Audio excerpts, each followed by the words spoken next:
The desert wind carried whispers of a storm as Everett Colton bent over the small cot in his hidden back room. Sweat beaded on his forehead, not from the Arizona heat, but from concentration. His weathered hands moved with practiced precision over the young Apache boy's wound, a bullet hole just below the right shoulder, clean through but angry with infection. "Hold on, son," Everett murmured, though the boy remained unconscious, his copper skin feverish. "You've made it this far." 15 years had passed since he'd worn an army uniform, since he'd been called doctor instead of just Colton by the folks in the nearest settlement. But his hands hadn't forgotten their skill. He applied a poultice of crushed herbs, a mixture of white man's medicine and Apache healing wisdom, to the inflamed flesh. The boy couldn't be more than 10 years old. Everett had found him 3 days ago, collapsed in a dry creek bed near his property line, half dead from blood loss and exposure. No child deserves such suffering, regardless of the color of their skin. Outside, a sound cut through his concentration, the distant thunder of hoofbeats. Not one horse or two, but many, moving in formation. Everett froze. In 15 years of solitude, few visitors had found their way to his remote ranch. None had arrived in numbers. His eyes darted to the Winchester rifle propped against the wall, then back to the boy. If they were cavalry, finding an Apache child here would mean trouble for them both. He quickly covered the boy with a blanket and moved toward the window, staying to the side of the frame. The sound grew louder, rhythmic and purposeful. Not the erratic approach of bandits. Something else. What he saw made his blood run cold. Apache warriors, at least 20, riding in tight formation across the valley toward his ranch. But that made no sense. The Apache hadn't operated in war parties this large in years, not since the reservations. His fingers brushed against the gray-streaked hair at his temples, a reminder of how many years had passed since he'd faced anything like this. The woman dismounted alone and began walking toward his cabin. No weapons visible in her hands, a gesture of peace or confidence. Something about her gaze struck him as hauntingly familiar. Something in those eyes. Everett stepped out onto his porch, rifle in hand, but pointed downward. The sun cast his shadow long across the dusty yard. The woman stopped at his fence, her eyes never leaving his face. "Everett Colton," she said, her voice carrying across the yard with surprising clarity. Not a question, a statement. His grip tightened on the rifle. She knew his name. "Been a long time since anyone called me doctor," he replied cautiously. "But most folks around here just call me Colton." "I didn't call you doctor," she said, the ghost of a smile touching her lips. "Though I remember when they did." As she drew closer, Everett saw the scar that ran from her left temple down to her jaw, a jagged line that had healed long ago but would mark her forever. Something stirred in his memory, something from the shadows of his nightmares. "Do I know you?" he asked, though part of him already feared the answer. "You did," she replied simply.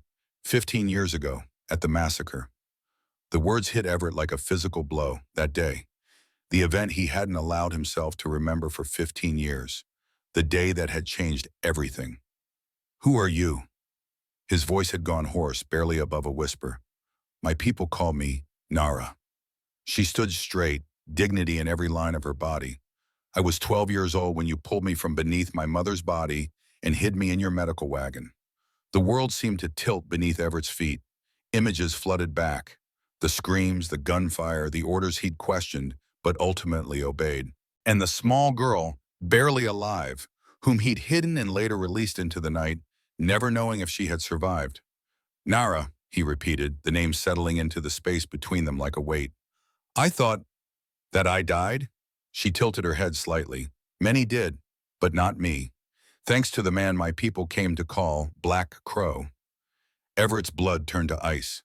Black Crow, a name he'd buried alongside his uniform and rank. A secret he'd thought was safe in the vastness of the desert. "You know," he stated flatly, lowering the rifle completely. "How long?" "I've known for years," Nara replied. "It wasn't hard to piece together once I learned to read the white man's language, once I studied their military records. A doctor who disappeared after Jade Valley. A mysterious figure who helped my people before and after. The same medicine bag with the eagle stitched in the corner." She gestured toward his cabin. "The same techniques you used to save those you could, including me." Everett's mind raced. If she knew, who else did? Had she come to expose him? To claim some justice for her people? "Why are you here, Nara?" he finally asked, his voice steady despite the turmoil within. "After 15 years? Because the man responsible for that day, for all that bloodshed, is still destroying lives," she said, her eyes hardening. "And now he's coming for your land." Before Everett could respond, a weak cry came from inside the cabin, the Apache boy, awake now and in pain. Nara's head snapped toward the sound, her hand instinctively moving to the knife at her belt. "You have one of my people inside," she said, tension threading through her voice. "A boy," Everett replied quickly. "Found him half dead by the creek 3 days ago. Gunshot wound. I've been treating him." Nara's eyes narrowed in assessment. Then surprisingly, she nodded. "May I see him?" The request, so formal, so controlled, caught Everett off guard. This was not the revenge-seeking warpath he might have expected. This woman moved with the dignity of a diplomat, spoke with the precision of someone educated. "Yes," he decided, stepping aside. "He needs more help than I can give alone." As Nara passed him on the porch, the scent of sage and leather surrounded her. She paused for a moment, her eyes meeting his again with that unsettling familiarity. "Your warrior friends staying out there?" Everett asked, gesturing toward the waiting riders. "For now," she answered, "they are here to protect, not to fight, unless fighting becomes necessary." Inside the cabin, Everett led her to the small back room where the boy lay. At the sight of him, Nara's composed expression faltered. She moved quickly to his side, murmuring in Apache. The boy's eyes fluttered open, confusion giving way to recognition. "Nara," the boy whispered hoarsely, "you found me." Everett watched, stunned, as tears formed in Nara's eyes. "Dakota," she said, smoothing the boy's dark hair from his forehead. "What happened to you? Where are the others?" The boy, Dakota, tried to speak, but was overcome by a fit of coughing. Everett moved forward with a cup of water, helping him drink. "The fever broke last night," he explained. "But the infection's stubborn. I've been using a mixture of willow bark, echinacea, and yarrow," Nara finished, examining the poultice on the wound. "With something else. Juniper?" Everett nodded, surprised. "Where did you learn?" "From watching you," she said simply, "and then from our medicine women, and later from books." She turned her attention back to Dakota, speaking to him in Apache. The boy's responses were weak but coherent. Everett caught enough words to understand they were discussing an attack on their village. "Cavalry?" he asked when they finished. Nara shook her head. "Unofficial cavalry, men in partial uniforms, mercenaries with government rifles." "Bishop's men," Everett muttered, the pieces falling into place. Nara's sharp gaze caught his. "You know of him." "Governor Winston Bishop? Everyone in the territory knows him." Everett moved to the window, looking out at the waiting warriors. Man who never saw a piece of land he didn't want to own, or a law he couldn't bend. "He's more than that," Nara said, her voice dropping. "He was the officer who gave the orders at Jade Valley." The revelation hit Everett like a physical blow. He'd never known which commanding officer had converted a reconnaissance mission into a massacre. He'd arrived with the medical wagon after the orders had been given, found only carnage and the dying, and one small girl, barely alive beneath her mother's body. "How do you know this?" he asked, his throat tight.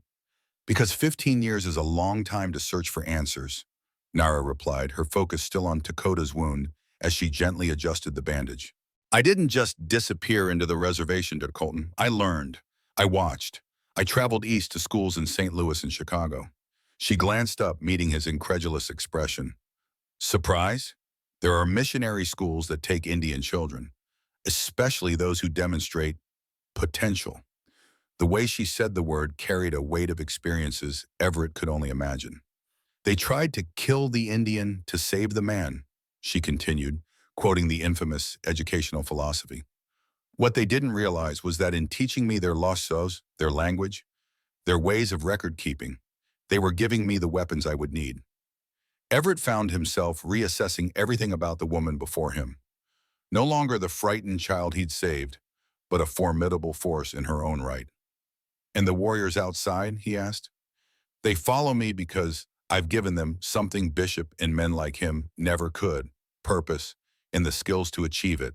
Well, she stood, wiping her hands on a cloth. Dakota needs rest and continued treatment. The wound is healing, but slowly. You still haven't told me why you're here, Everett pressed. At my ranch, specifically. Nara reached into a leather pouch at her side and withdrew a folded document, offering it to him. This is why. The paper was official-looking, with several wax seals along the bottom. The letterhead read Frontier Development Corporation, Legal Division. Everett's eyes widened as he scanned the contents. A debt notice for $500? He looked up sharply. I've never borrowed a cent from any Frontier Development. I pay cash for everything. I know, Nara said calmly, because I've spent 2 years investigating Winston Bishop and his business practices. This is the 18th ranch he's tried to claim using forged debt papers. The other 17 families weren't as fortunate as you're about to be. Everett felt the ground shifting beneath his feet. What happened to the other families? They lost everything. Nara's eyes hardened. Their land, their homes, their livestock. Bishop has a very convincing lawyer and a judge who asks no questions. She paused, letting the implications sink in. But he made one critical mistake when he chose your ranch. What mistake? He chose to steal from the man who saved my life. Nara's voice was soft but carried the weight of absolute conviction. And that, Everett Colton, is a debt I can never let go unpaid. Everett studied the document again, his mind racing. It says here Bishop's men will arrive tomorrow morning with the sheriff to seize my property. That's not much time. It's enough, Nara replied with quiet confidence. If you're willing to work with us. The proposition hung in the air between them. Everett glanced toward the window, where the Apache warriors waited silently, then back to Dakota, whose breathing had steadied into sleep. Why would Bishop want my land? He asked finally. It's not exactly prime territory. This isn't just about your land, Nara moved to the cabin's main room, gesturing for him to follow. May I? At his nod, she unrolled a map across his table, securing the corners with small stones from her pouch. Everett recognized it as a survey map of Cochise County, but with red markings added across various properties. The red areas are ranches and farms Bishop has already seized, she explained, her finger tracing the pattern. 17 so far. Yours would be 18. Everett leaned closer, studying the marked areas. They form a corridor, he realized, from the mountains to the Bandas. Yes, Nara confirmed. A corridor that will soon contain a railroad line, one that Bishop and his investors have already secured the contract for. But more importantly, she pointed to several small X marks within the red areas. Silver deposits, not large enough for major mining operations, but substantial enough for a man who acquires the land for almost nothing. The scope of the scheme dawned on Everett. He's creating a private empire. Using the law as his weapon, Nara added, the same law that once protected these settlers is now being turned against them. Everett ran a hand through his gray-streaked hair, the weight of the situation settling over him. And you've been fighting this? How? Nara's expression revealed a flicker of pride. By building something Bishop never anticipated, an alliance. Those warriors outside aren't just Apache. They're from 7 different tribes, traditional enemies united for a common cause. And they're not alone. She pointed to several unmarked properties on the map. These farmers and ranchers have joined us too. People who lost their land to Bishop, or fear they will. We've been gathering evidence, building a case. A legal case? Everett couldn't hide his skepticism. Against the territorial governor, with an Indian woman as the leader? That's exactly what he doesn't expect, Nara countered. Bishop believes he's fighting ignorant farmers and savage Indians. He doesn't realize he's facing someone who understands both worlds. The conviction in her voice was compelling, but Everett had seen too much of the world's injustice to share her optimism. The law doesn't work that way, he said quietly. Not for your people. Not against men like Bishop. It can, Nara insisted, with the right evidence, the right strategy, and the right allies. Her eyes held his steadily, like a respected former Army doctor with impeccable credentials, a man who could testify about what really happened at Jade Valley. The implication hung heavy in the air. Everett turned away, moving to the small shelf where he kept his whiskey. He poured a measure into a cup, his hand not quite steady. I've spent 15 years trying to forget that day, he said, his back to her. trying to atone for not stopping it. "And how has that worked for you, Dr. Colton?" Nara asked softly. "Has hiding on this ranch, treating occasional patients, saved anyone from men like Bishop?" The truth in her words stung. Everett downed the whiskey in one swallow, feeling it burn a path to his stomach. "You're asking me to expose myself as Black Crow," he said finally. "I'd be tried for treason. Not if Bishop falls first." Nara moved to stand beside him. "Not if the truth about Jade Valley comes to light through official channels. You were following your oath as a doctor, nothing more." Everett gave a bitter laugh. "That's a gamble with my neck as the stakes." "We're all gambling with far more than that," Nara replied. She hesitated, then added, "Dakota is my nephew, my brother's son, the last of my blood family." The personal revelation surprised Everett. "You didn't tell me that the boy you saved is the same one I've been searching for since the attack on our village?" Her voice held a complicated mixture of gratitude and pain. "The world has strange ways of balancing its debts, doesn't it?" A silence fell between them, filled with the weight of shared history and uncertain future. Outside, the sun was beginning its descent toward the western hills, casting long shadows across the yard where the warriors waited. "I need to tell them they can make camp," Nara said finally. "Will you allow that, on your land?" The question carried significance beyond the immediate request. It was the first step in a path Everett wasn't sure he was ready to walk. "There's a creek with good water about a quarter-mile east," he said after a moment. "More shelter from the wind there, too." Nara nodded, understanding the acceptance in his words. She moved toward the door, but paused with her hand on the latch. "15 years ago, you risked everything to save a child you didn't know," she said, not turning to face him. "I'm asking you to do something equally brave now, but with your eyes open, not just for Dakota or me or even yourself, but for everyone Bishop has wronged and will wrong if he isn't stopped." With that, she stepped outside, walking back toward her waiting warriors. Everett watched through the window as she spoke to them, gesturing toward the east. The formation broke, several riders heading toward the creek while others remained as sentries. Everett returned to the back room where Dakota slept. The boy's breathing was steady now, his fever reduced. Looking at him, Everett was struck by the resemblance to Nara, the same determined set of the jaw, even in sleep. He sank into the chair beside the bed, the weight of the past 15 years pressing down upon him. He'd come to this remote ranch seeking anonymity, a place to quietly atone for the sins of his past.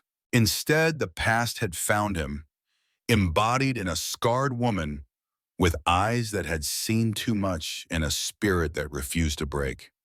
The dying light cast shadows across the small room as Everett confronted the truth he'd been running from.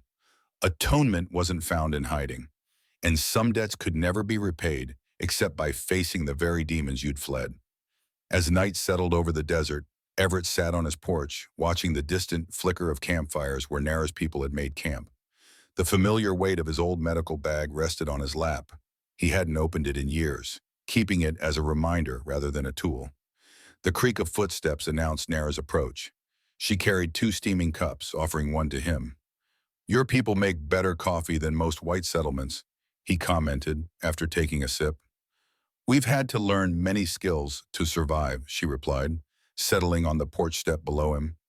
"Some from choice, others from necessity." In the moonlight, her scar stood out starkly against her skin. Everett found himself remembering the frantic moments when he'd stitched that wound closed, certain the child wouldn't survive the night. "How did you escape the valley?" he asked finally. "After I hid you in the wagon." Nara gazed into her cup, as if seeing the past reflected there. "You left me near a stream at nightfall, wrapped in an army blanket. Told me to follow the water north when I could walk." She looked up at him. "It took me 2 days to reach the next village. I was delirious most of the way." "And they took you in?" "What was left of my mother's family was there," she nodded. "They recognized me despite the—" She touched the scar lightly. "They thought I was a ghost at first." The matter-of-fact way she spoke of such trauma struck Everett anew. This woman had been forged in fires he could barely imagine. "When did you start looking for Black Crow?" he asked. "I never stopped," Nara replied simply. Even as a child, I knew someone in the white man's army had helped our people. The stories were told around fires, warnings of attacks that saved entire villages, medicine left where the sick could find it, mysterious tracks that led to safety. She turned to look at him directly. The Black Crow was a spirit to most, but I knew better. I'd seen him, felt his hands close my wounds. Everett swallowed hard against the emotion rising in his throat. I didn't do enough, he said hoarsely. I should have stopped the massacre before it began. How? By disobeying direct orders? By shooting fellow soldiers? Nara shook her head. You did what you could within the constraints of your position. And when that wasn't enough, you became Black Crow. Her understanding when he had expected condemnation left Everett speechless. For 15 years, he'd carried his guilt like a physical weight. To have it acknowledged but not used as a weapon against him was disorienting. After the schools in the East, he asked, changing direction, how did you end up building this alliance?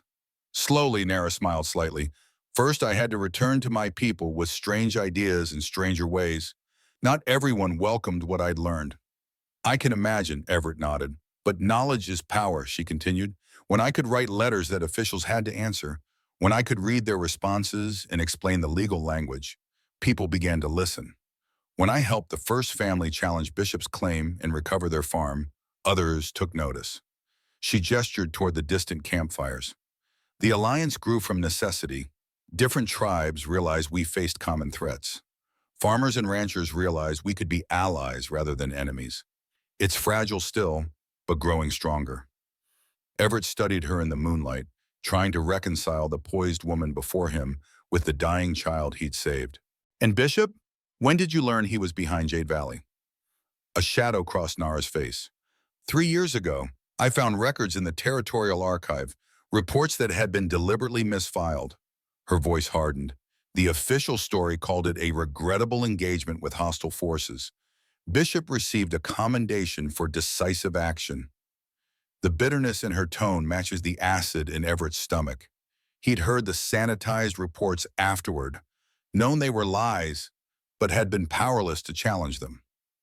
There were no hostile forces, he said quietly. Just families, children. Families sitting on land that contained silver deposits, Nara added. Land that mysteriously ended up in the hands of mining interests connected to Bishop within a year.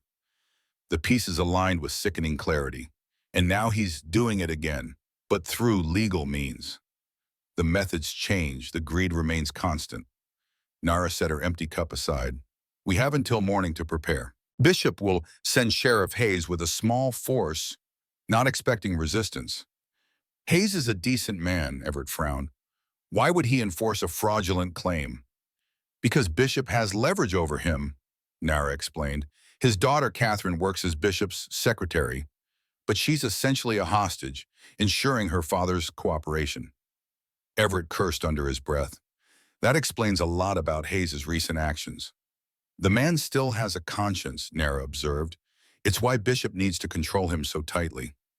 They fell silent, listening to the night sounds of the desert, coyotes calling in the distance, the soft whisper of wind through scrub brush. Above them, stars scattered across the dark sky like spilled diamonds. If I help you, Everett said finally, what's the plan? First, we need to secure evidence from Bishop's office. The original templates for the forged debt notices, the fraudulent seals, the record books. Nara's voice took on a focused quality. One of our allies works as a cleaner in the territorial offices. She's identified where these items are kept. Breaking into the governor's office? Everett raised an eyebrow. That's a hanging offense. Only if we're caught, Nara countered, and only if Bishop remains in power afterward. That's a lot of ifs, Everett noted dryly. Second, she continued, undeterred, we need to unite the 17 families who've already lost their land. They have evidence, original receipts, true signatures that don't match the forgeries, witnesses to cash payments. And third, we need you, Nara said simply. Your testimony about Jade Valley would destroy Bishop's carefully constructed reputation, a respected white doctor's word against a corrupt official. Everett stood, pacing the length of the porch. Even if all that worked, and that's a mighty big if, what about the immediate problem? Bishop's men will be here tomorrow morning with legal papers and guns. We'll be ready for them, Nora assured him. Not with violence, but with a strategy they won't expect. A groan from inside the cabin interrupted their conversation. Dakota had awakened. Together they moved quickly to his side, Everett checking the wound while Nara spoke softly in Apache to the boy. The fever's returning, Everett muttered, his doctor's instincts taking over. We need to change the poultice and get more water into him. They worked side by side, Everett directing while Nara's deft hands followed his instructions. Dakota watched them both with pain-glazed eyes that nonetheless missed nothing. Uncle? The boy whispered to Nara in Apache. He is a friend, Nara answered in the same language. The one I told you about, Black Crow. Dakota's eyes widened slightly, fixing on Everett with new intensity. He said something too quick for Everett to catch, causing Nara to smile. What did he say? Everett asked, applying fresh herbs to the wound. He said you don't look like a crow, Nara translated, more like an old eagle. Despite the tension of their situation, Everett found himself chuckling. Tell him when you get to my age you'll take eagle as a compliment. As Nara relayed his words, Dakota's expression softened into the ghost of a smile. It transformed his face, reminding Everett forcefully of just how young the boy was. Too young for gunshot wounds and midnight escapes. Rest now, Everett told him, knowing Dakota would understand his tone if not his words. The medicine will help with the pain. Once Dakota had drifted back to sleep, they returned to the main room. Everett noticed Nara swaying slightly with exhaustion. When did you last sleep? He asked. Properly? Before the attack on our village, she admitted. 4 days ago. You need rest, he insisted. Tomorrow will require clear heads. Nara glanced toward the door. My people are camped safely by the creek, Everett finished for her. You said yourself we're not expecting Bishop until morning. Take the spare room. I'll keep watch over Dakota. For a moment it seemed she would argue. Then, as if a great weight had suddenly settled upon her shoulders, Nara nodded.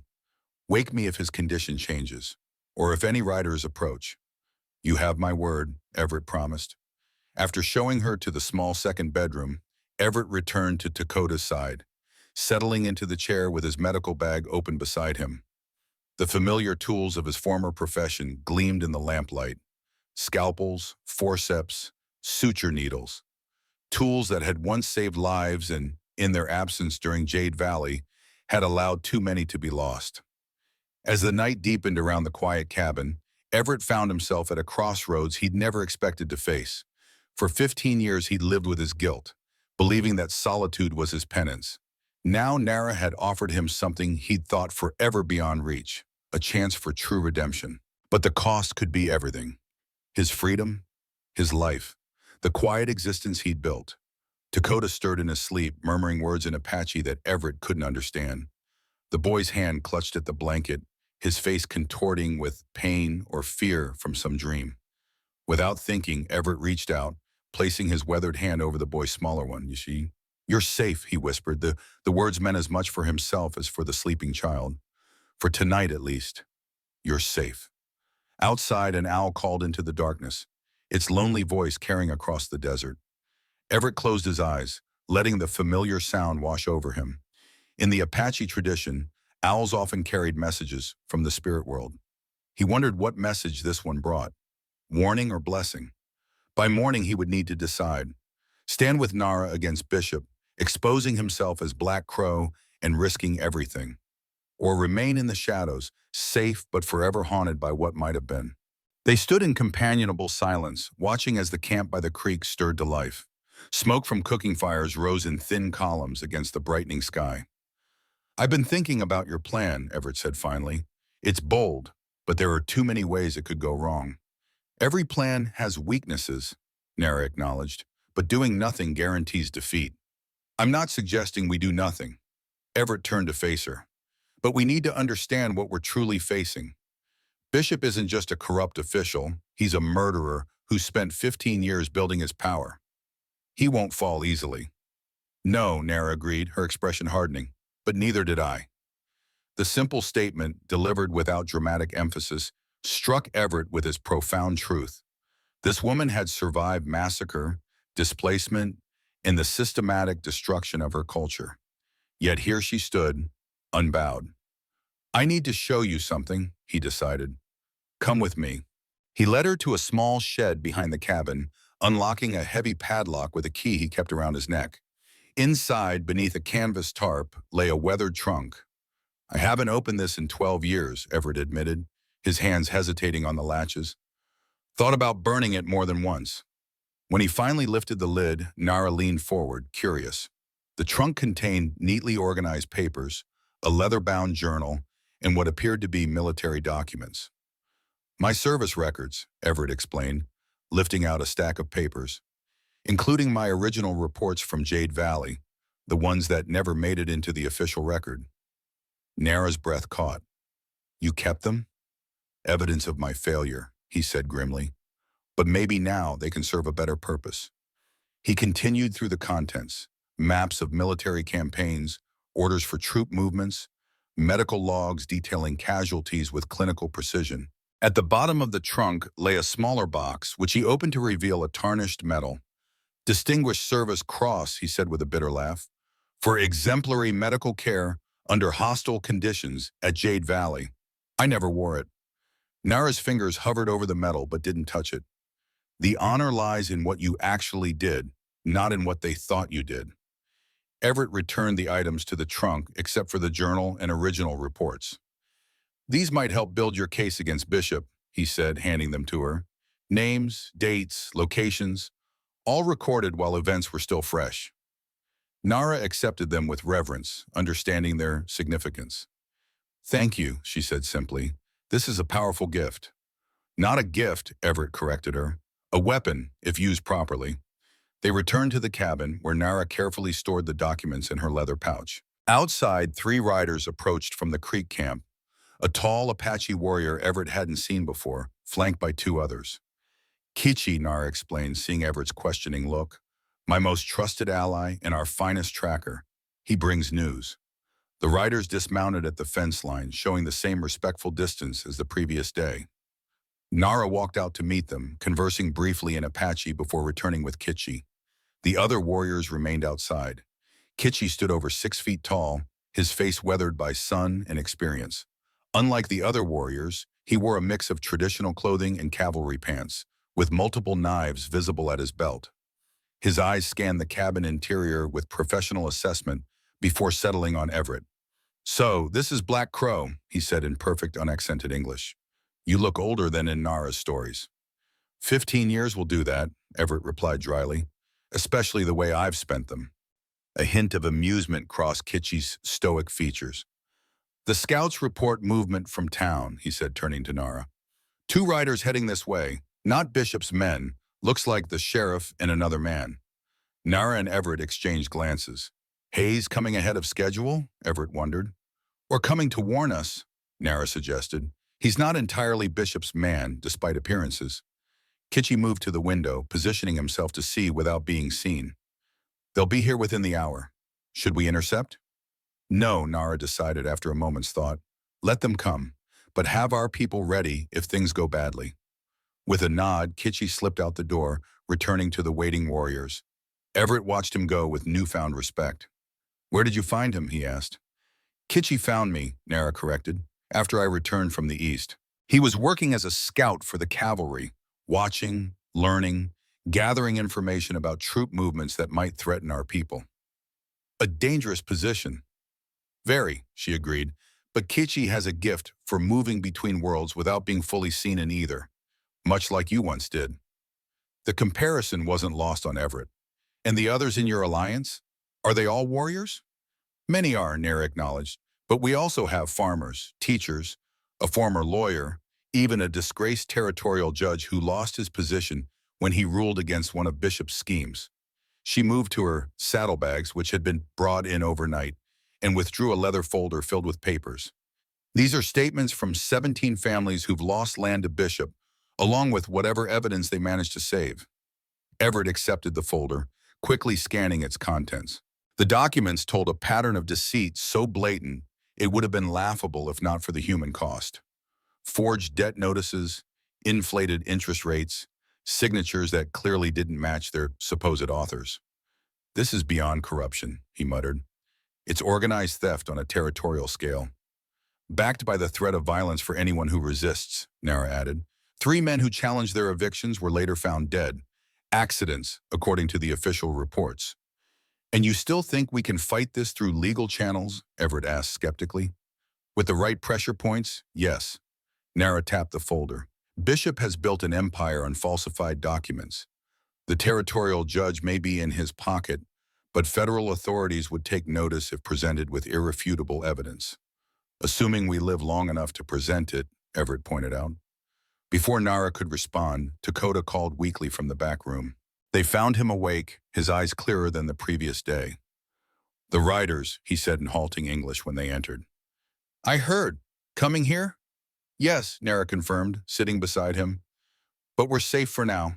The boy's gaze shifted to Everett, studying him intently. You helped our people, he stated rather than asked. Before I was born, the stories say Black Crow could move like a spirit, unseen. Everett felt a flush of embarrassment at the mythologizing of his actions. I just did what I could, he said gruffly. Nothing more. It was enough, Dakota replied with surprising wisdom for his years, for those who lived. The simple statement hit Everett with unexpected force. For 15 years, he'd focused on his failures, those he couldn't save, the massacre he couldn't prevent, never on those who had survived because of his warnings, his care. Kitchy's voice called from outside, interrupting the moment. Riders approaching! Everett moved quickly to the window. 2 men on horseback were coming up the trail to his ranch. Sheriff Hayes,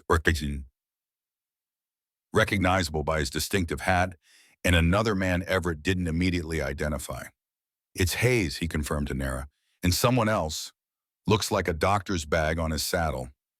Nara joined him at the window, her expression tightening. Crawford, she said, Bishop's personal physician, and my informant within his circle. Surprise registered on Everett's face. You trust him? Cautiously, she admitted. His conscience troubles him, but his courage is, inconsistent. Everett reached for his rifle, but Nara placed a restraining hand on his arm. Let's hear what they have to say first, she suggested. If Hayes wanted to arrest you, he'd have brought deputies. And if it's a trap, then Kitchy and the others are already in position, she answered calmly. They moved to the porch as Hayes and Crawford reined in their horses at the fence. The sheriff looked haggard, dark circles under his eyes suggesting sleepless nights. Crawford appeared even worse, pale, nervous, his customary professional composure absent. Colton, Hayes called, his voice carefully neutral. Need a word. You're on my property, Sheriff, Everett replied evenly. Words are free. Actions might cost you.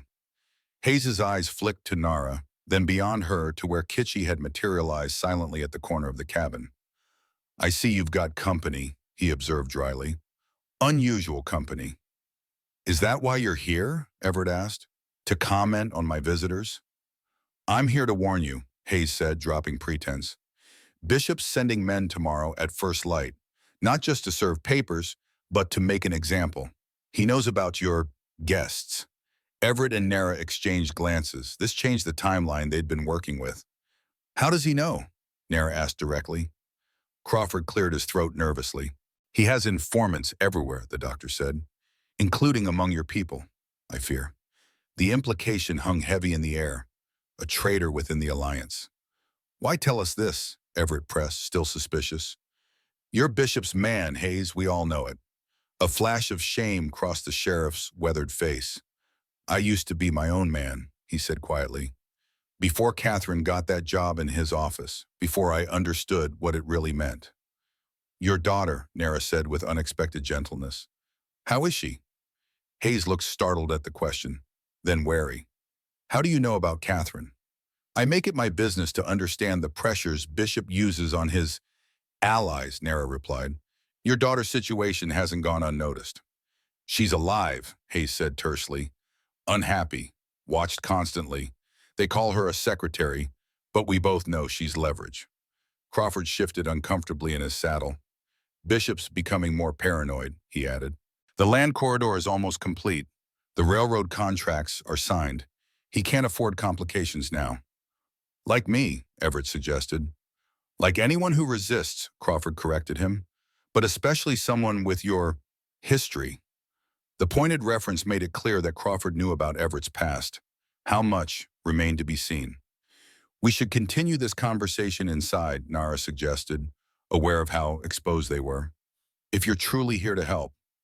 Hayes hesitated, glancing at Kitchie, who hadn't moved or spoken, but whose presence radiated watchful tension. No tricks, Sheriff, Everett assured him. Just talk. After a moment's consideration, Hayes nodded. All right, but just for a few minutes. If I'm gone too long, questions will be asked. They dismounted, tying their horses to the fence post. Kitchie melted away as they approached, but Everett had no doubt he remained close, listening. Inside the cabin, Hayes removed his hat, revealing graying hair and a deeply lined forehead.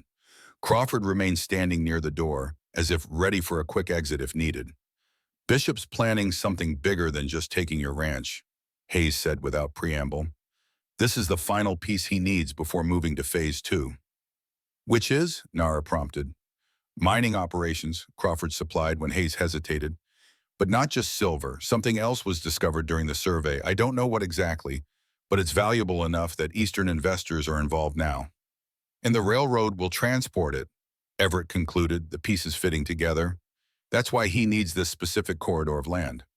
Including the water rights that come with your property, Hayes confirmed. The creek that runs through your eastern section is the only reliable water source in this part of the county during dry months. Nara unrolled her map across the table. Show us exactly where these mining operations are planned. Hayes studied the map, then pointed to an area in the mountains that bordered several of the seized properties. Here, they've been quietly bringing in equipment for months. Small shipments, nothing to attract attention. Crawford leaned forward, adding his own knowledge. Bishop meets with the Eastern investors tomorrow night. A formal dinner at his mansion. They're finalizing terms before announcing the venture publicly. That's our window, Nara said, glancing at Everett, while they're all gathered. Hayes looked between them, realization dawning. You're not just hiding out here, he said slowly. You're planning something. Justice, Nara stated simply, for 17 families, for my people at Jade Valley, for your daughter. At the mention of Catherine, Hayes's composure cracked slightly. You don't understand, he said, his voice lowering. Bishop has men watching her constantly. One wrong move from me, and she suffers. Then help us free her, Nara suggested, as part of our plan. What plan? Crawford asked, his professional curiosity momentarily overcoming his nervousness. Bishop's operation is too entrenched, too protected. Every structure has weak points, Nara replied. Even Bishop's empire. And what do you get out of this, Doctor? Everett asked Crawford directly, still uncertain of the man's motives. Why risk Bishop's wrath by warning us? Crawford's gaze dropped to the floor. I've watched that man destroy lives for years, he said quietly. Treated the victims of his examples. Falsified death certificates to hide murders. He looked up, a haunted expression in his eyes. There comes a point where survival isn't enough anymore, where you have to decide what kind of man you want to be when you face your final judgment. The raw honesty in Crawford's voice seemed genuine. Everett had heard similar confessions from dying men on battlefields, the moment when pretense falls away and truth emerges. What exactly are you offering? Nara asked, her tone softening slightly. Information, Crawford answered. Access to Bishop's mansion during the investor dinner. And he hesitated, then finished firmly. My testimony, if it comes to that. Hayes shook his head. That's suicide, Samuel, for both of us. Maybe, Crawford acknowledged, but I'm tired of living as half a man. The declaration hung in the air, its weight changing the atmosphere in the room. Even Hayes seemed affected, straightening his shoulders slightly, as if shedding a portion of his burden. Bishop keeps all his original documents in a safe in his office, the sheriff offered reluctantly. The templates for the forged debt notices, the fake seals, the ledger showing actual payments versus claimed debts. You've seen this? Everett asked sharply. Once, Hayes confirmed. He was drunk, showing off. Called it his insurance policy, proof against any associate who might consider betraying him. Nara's eyes gleamed with strategic calculation. The safe's location? Behind a painting in his private study, Crawford supplied, a landscape of Cochise County, appropriately enough. Combination, Everett asked, not expecting an answer. Surprisingly, Crawford smiled thinly. His birth date, followed by the year he was appointed governor. The man's vanity is his most consistent trait. Nara began pacing, energy radiating from her slight frame as she processed this new information. This changes our approach, she said, more to herself than the others. We don't just need to defend this ranch. We need to strike at the heart of Bishop's operation. With what army? Hayes asked skeptically. He has deputies, private guards, and the backing of territorial officials. She has warriors from 7 tribes, Everett pointed out, and now apparently a sheriff and a doctor. And 17 families with nothing left to lose, Nara added, plus evidence that would interest federal authorities greatly. She stopped pacing. Decision made. Sheriff Hayes, when you return to town, I need you to get a message to Gabriel Murphy. Hayes's eyebrows rose. The miner who lost his claim last year? He's still around? Very much so, Nara confirmed. Tell him the storm breaks tomorrow night. He'll understand. And Catherine? Hayes asked, the concern for his daughter evident in his voice. We'll be protected, Nara promised. Kitchie will arrange it personally. As if summoned by his name, a soft knock came at the door. Kitchie entered, his expression grave. Riders approaching from the east, he reported. Not from town, coming fast across the desert. Everett moved to the window. In the distance, a dust cloud marked the approach of several horsemen riding hard. Bishop's men? He asked Hayes. The sheriff joined him, squinting at the distant riders. No, he said, surprise in his voice. Those are cavalry uniforms. The fort is 3 days' ride from here, Crawford frowned. What would bring them out this far? A cold realization settled over Everett. Me, he said quietly. Or rather, Black Crow. Nara's head snapped toward him. Impossible. How would they? Bishop has the connections to request military assistance, Hayes interrupted. Especially if he claimed an Indian uprising was brewing. Which is exactly what he'd call your alliance gathering here, Everett concluded grimly. The implications were immediate and deadly. Military involvement would change everything. No territorial judge would rule against the army. Any resistance would be labeled insurrection. You need to go, Everett told Nara urgently. Get your people away from here before they're seen. And leave you to face this alone, she challenged. That's not why I came. If they find you here, it confirms Bishop's story, Everett argued. Gives him exactly what he wants. An excuse for military action against your people. Hayes nodded reluctantly. Colton's right. This changes everything. We need to split up, Nara decided, her mind working rapidly. Kitchie, get everyone back to the meeting place, quickly and quietly. She turned to Crawford. Doctor, go with them. You'll be needed there. Crawford looked startled. But I should return to town with Hayes. If cavalry are involved, your position with Bishop is even more valuable. Nara cut him off. We need you inside his organization now more than ever. And you? Everett asked her. I'm staying, she stated, her tone brooking no argument. Dakota is in no condition to be moved far, and leaving him guarantees he'll be used as leverage against us. I'll delay them as much as I can, Hayes offered, settling his hat back on his head. Military or not, they'll need local authorization for any action on private property. I can create some bureaucratic hurdles. Kitchie had already vanished, presumably to warn the camp. Crawford hesitated, clearly torn between multiple loyalties. Go, Everett told him firmly. Do more good where you can. With a jerky nod, Crawford followed Hayes outside. Through the window, Everett watched them mount quickly and ride back toward town, taking a different trail than the approaching cavalry. They'll be here within 20 minutes, he estimated, turning back to Nara. Not much time. Enough to hide what needs hiding, she replied, already moving to gather her documents. Everett hurried to the back room where Dakota lay awake, clearly having heard the commotion. Trouble? The boy asked weakly. Nothing we can't handle, Everett assured him, beginning to gather medical supplies. But we need to move you somewhere less visible. The root cellar, Nara suggested from the doorway. It's cool down there, and they won't think to look for him. Everett nodded. The small storage space beneath the cabin floor was accessible through a trapdoor in the pantry. Narrow but large enough for the boy and minimal supplies. Working together, they carefully transferred Dakota to the cellar, making him as comfortable as possible on a pallet of blankets. Nara spoke to him quietly in Apache, clearly instructing him to remain silent regardless of what happened above. "Will he be all right down there?" Everett asked as they closed the trapdoor, covering it with a small rug and moving a barrel of flour over the corner. "He's stronger than he looks," Nara replied, though worry creased her brow. "And he understands the stakes." They quickly eliminated other evidence of their visitors, moving Nara's saddlebags to the hidden shed, straightening the spare room, wiping away tracks from the yard. Everett retrieved his old service uniform from the trunk, laying it out where it would be visible. "What are you doing?" Nara asked, pausing in her work. "Creating a cover story," Everett explained. "Former Army doctor still loyal to the service. It might buy us some goodwill." The sound of hoof beats grew louder, no longer distant, but approaching the final bend before his ranch. Nara glanced toward the window, then at Everett. "Whatever happens," she said quietly, "remember that Black Crow was never caught because he knew when to be silent and when to speak." Before Everett could respond, she slipped into the pantry, pulling the door nearly closed behind her.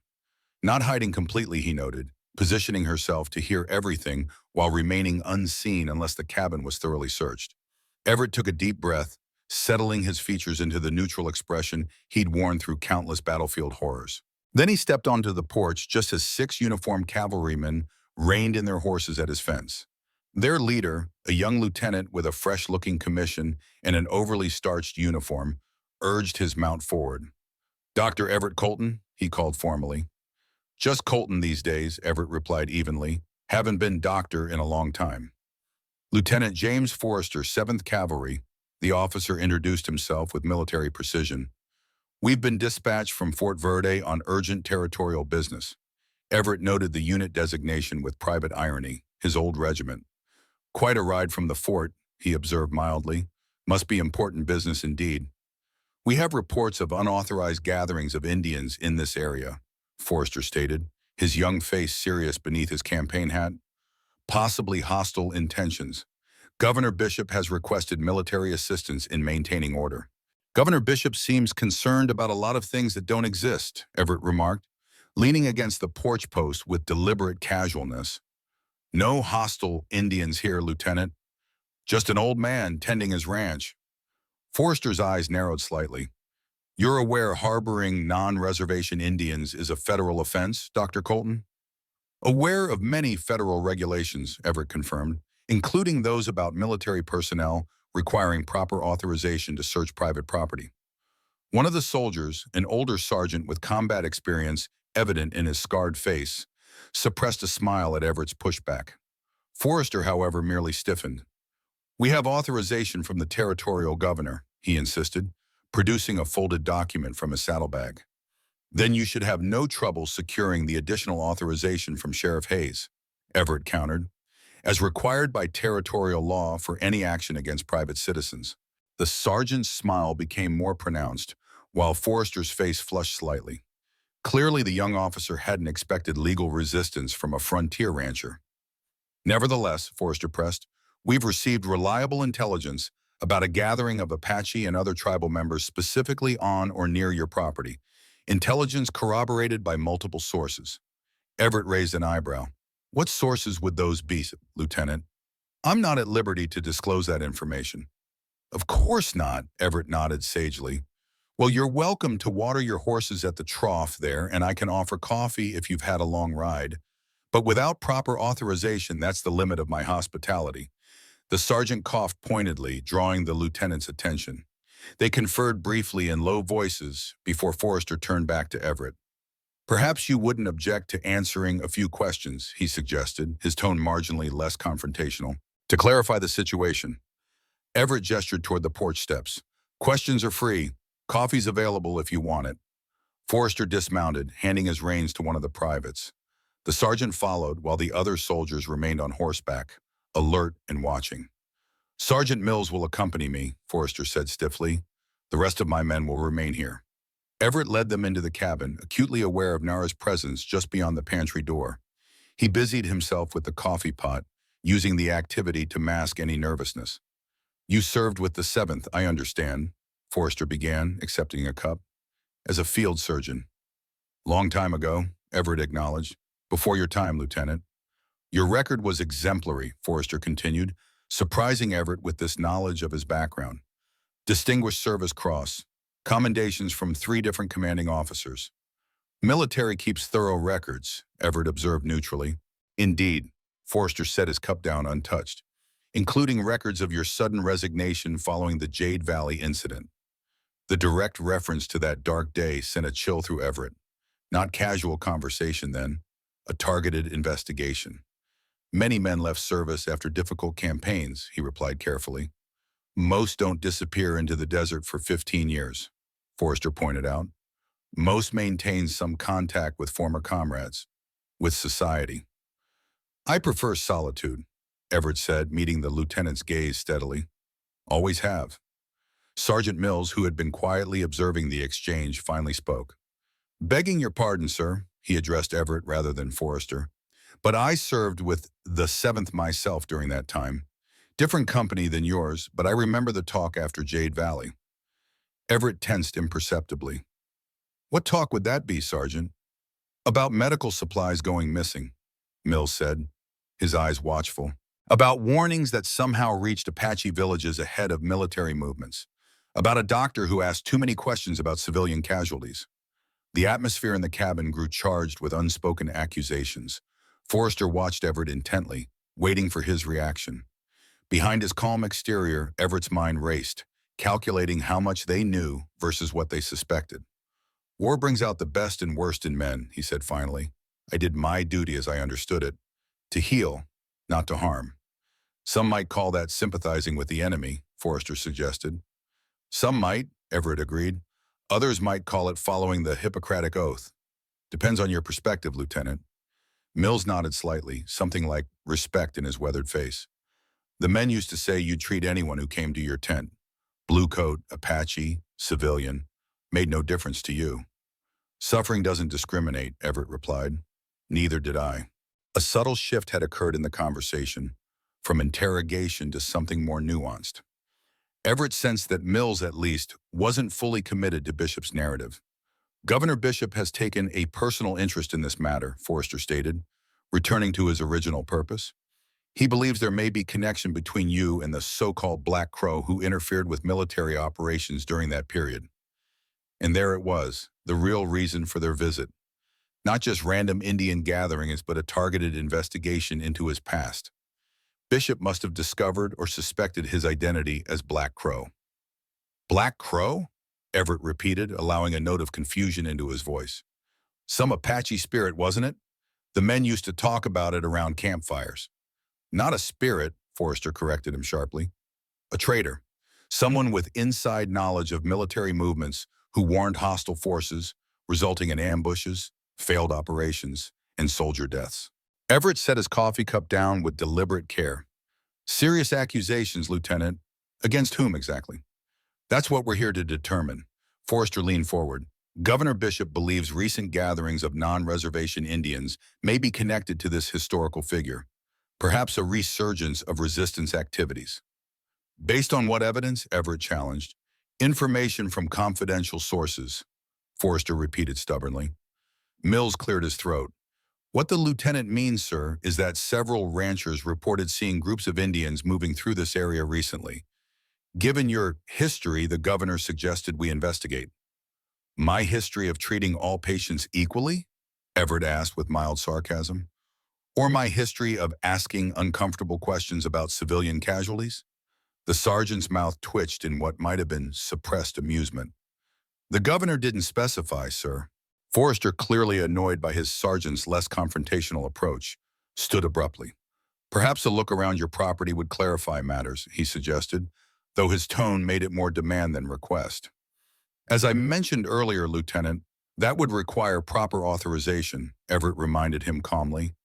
Military authority ends where civilian law begins unless martial law has been declared, which, to my knowledge, it hasn't.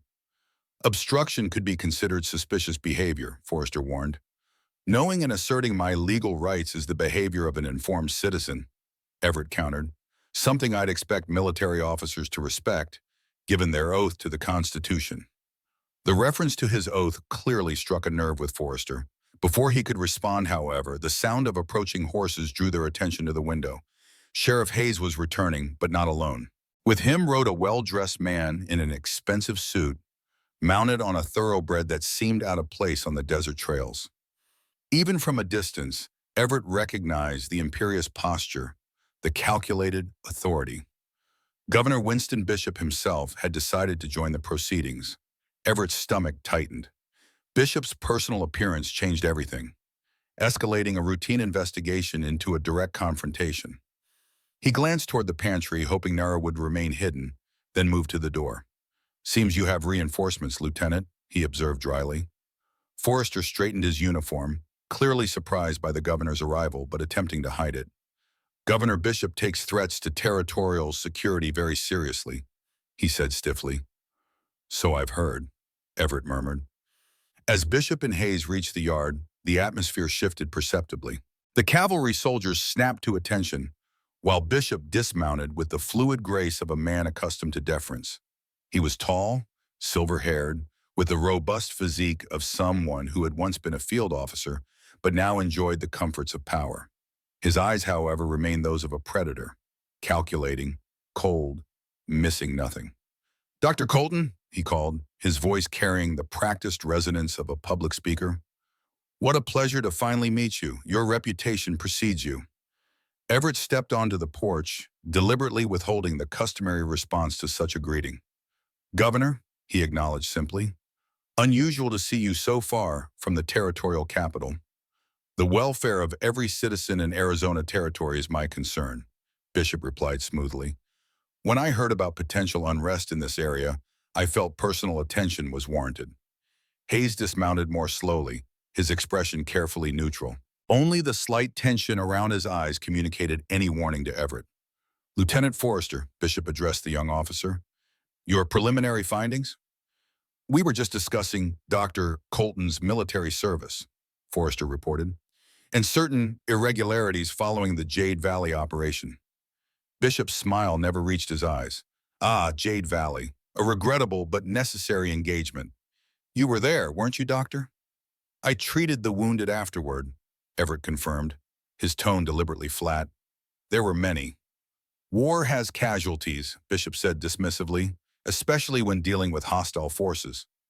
"Women and children are considered hostile forces now?" Everett couldn't stop himself from asking. A flash of anger crossed Bishop's face before his political mask reasserted itself. "Historical events can be debated endlessly, Doctor. I'm more concerned with present threats." He turned to Hayes. "Sheriff, I believe you have something for Lieutenant Forrester?" Hayes produced an official-looking document from his coat. "Search authorization," and he said, not meeting Everett's eyes. "Signed by Judge Harmon this morning." Everett felt a cold certainty settle in his gut. Bishop had outmaneuvered them, accelerating his timeline and bringing overwhelming force to bear. The document Hayes held, likely signed under duress or false pretenses, gave them legal authority to search his property thoroughly. "Is this really necessary?" Everett asked, directing the question to Hayes rather than Bishop. "Reports of armed Indians gathering for unknown purposes require investigation," Bishop interjected, "especially when centered around a man with your complex history with native populations." The implication was clear. Bishop knew, or strongly suspected, Everett's identity as Black Crow. "My history is treating the wounded and upholding my medical oath," Everett stated firmly. "Nothing complex about that."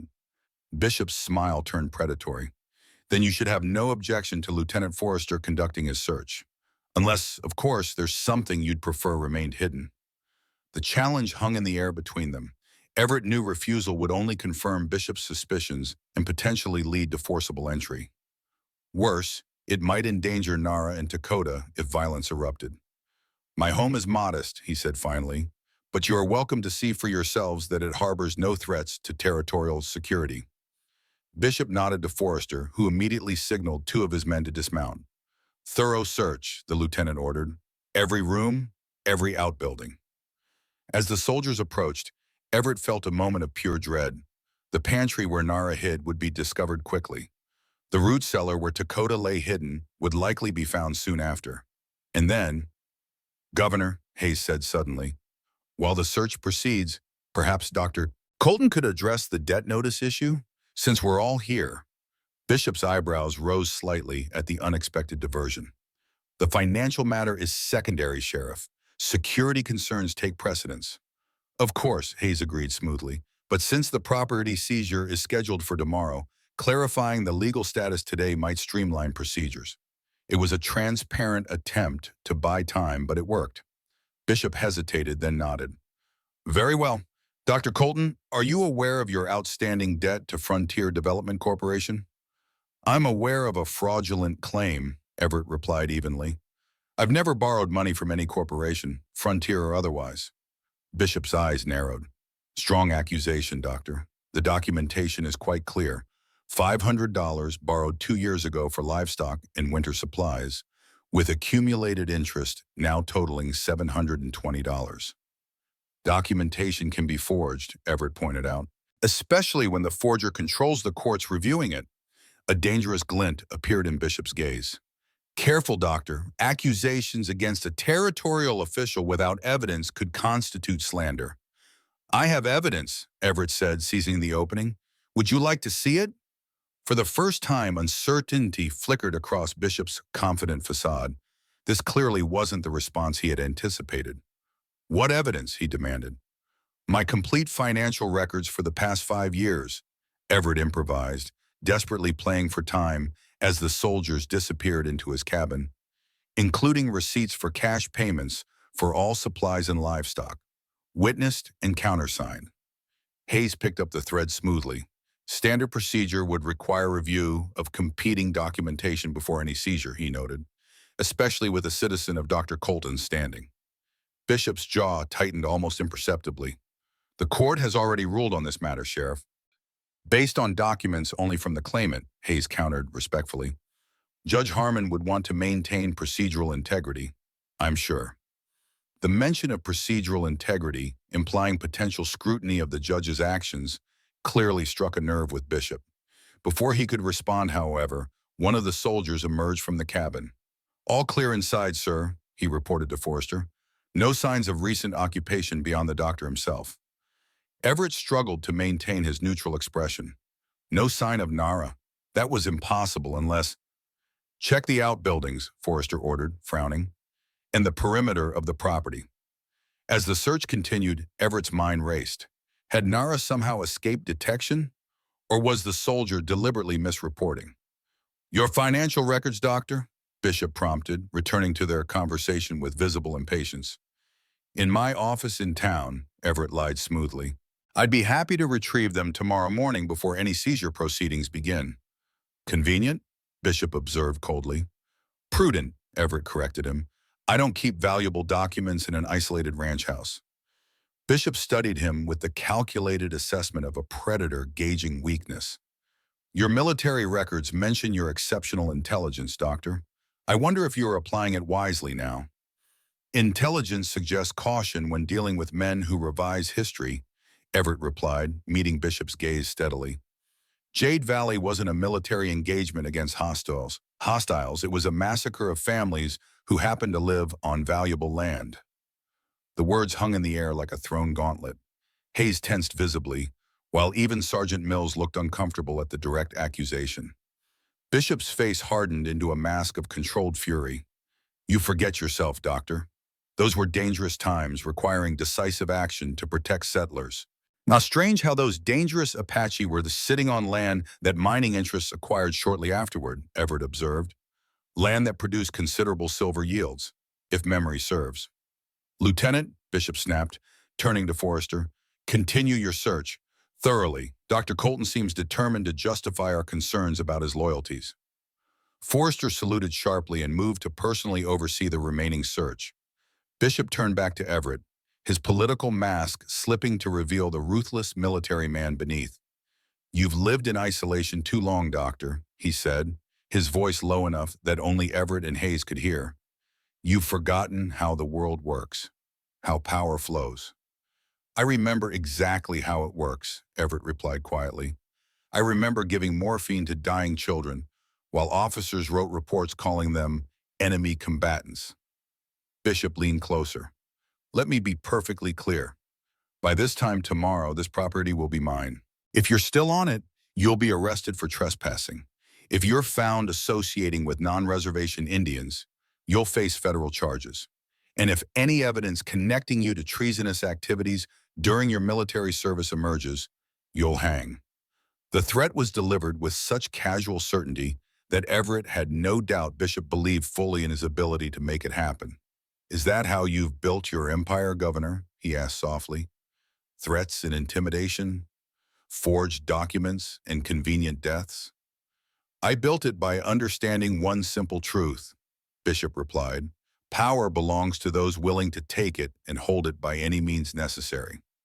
He stepped back, his public persona reasserting itself as Forrester approached. "Lieutenant, your findings?" "Nothing significant, sir," Forrester reported, though his tone suggested disappointment. "Some older tracks around the creek area, but nothing recent. No weapons caches, no evidence of large gatherings." Bishop frowned. "The reports were quite specific, Lieutenant." "Yes, sir," Forrester acknowledged, "but facts on the ground don't currently support those reports." For the first time, Everett noticed a subtle resistance in Forrester's manner, as if the young officer was uncomfortable with the discrepancy between his orders and his findings. "Perhaps our information about timing was incorrect," Bishop suggested, clearly unwilling to abandon his narrative entirely. "Or perhaps preparations were made in advance of our arrival." "Possible, sir," Forrester agreed neutrally. Bishop turned back to Everett, his expression once again controlled and official. "It seems you've been granted a temporary reprieve, Doctor. But make no mistake, the debt notice stands. Sheriff Hayes will return tomorrow morning with deputies to oversee the legal transfer of this property. I'll be in town with my financial records before then," Everett promised, maintaining the facade. "A futile gesture," Bishop dismissed it with a wave of his hand. "But you're right, I suppose." He turned to mount his horse, then paused. "One last thing, Doctor. Should you happen to encounter any displaced natives before tomorrow, I strongly advise against offering them shelter. The consequences would be most severe." With that parting threat, Bishop swung into his saddle with the ease of a much younger man. "Lieutenant, your men will establish a perimeter watch on the approaches to Dr. Colton's property.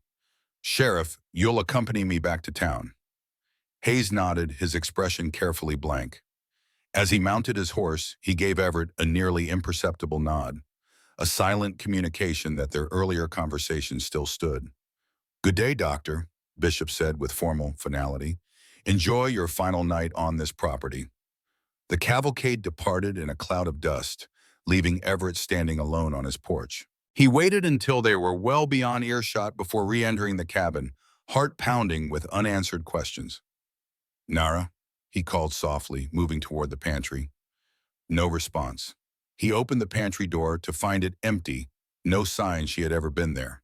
The root cellar trap door, when uncovered, revealed the same. Empty space. No Dakota. For one terrible moment, Everett feared they had been discovered and taken secretly. Then a soft whistle from outside drew his attention to the window. Kitchie stood at the edge of the property, barely visible among the scrub brush, gesturing for Everett to join him. Moving cautiously in case any soldiers remained to observe, Everett made his way to Kitchie's position.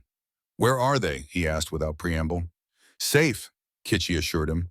"Nara heard the approaching riders before they arrived.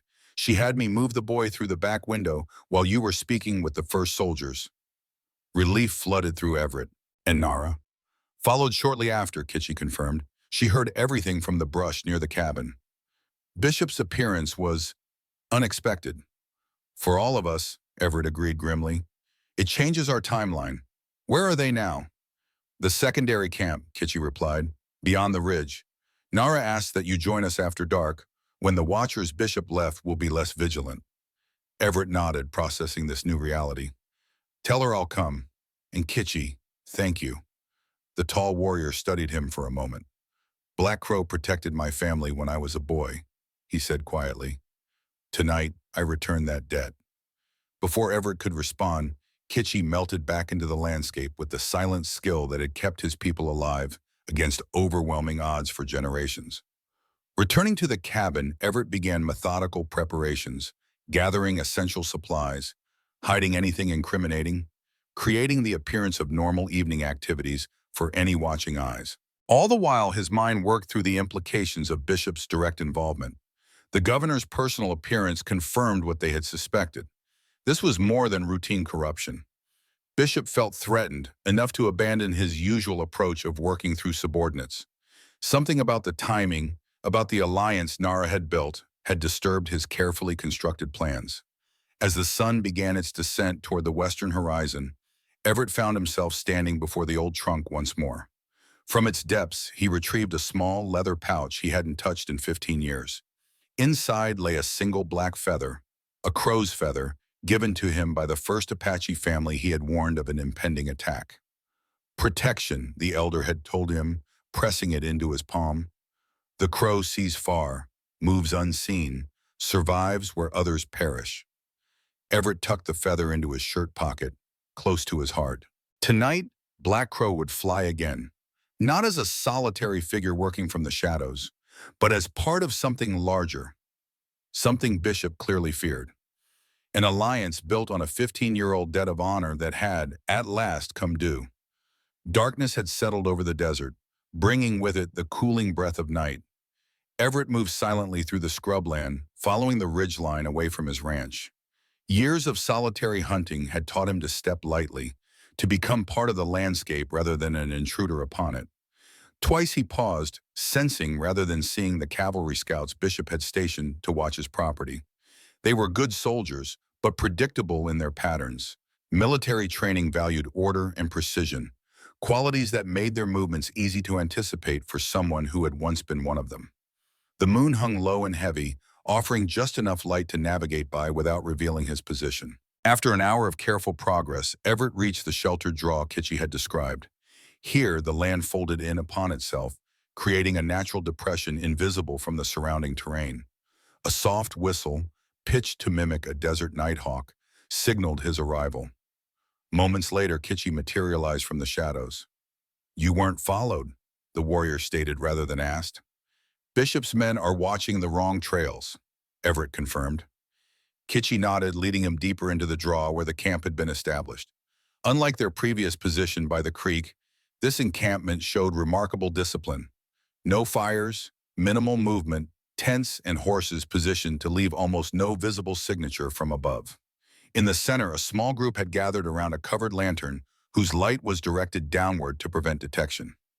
Nara knelt beside Dakota, checking his bandages with practiced hands. The boy looked pale but alert, his eyes finding Everett's as they approached.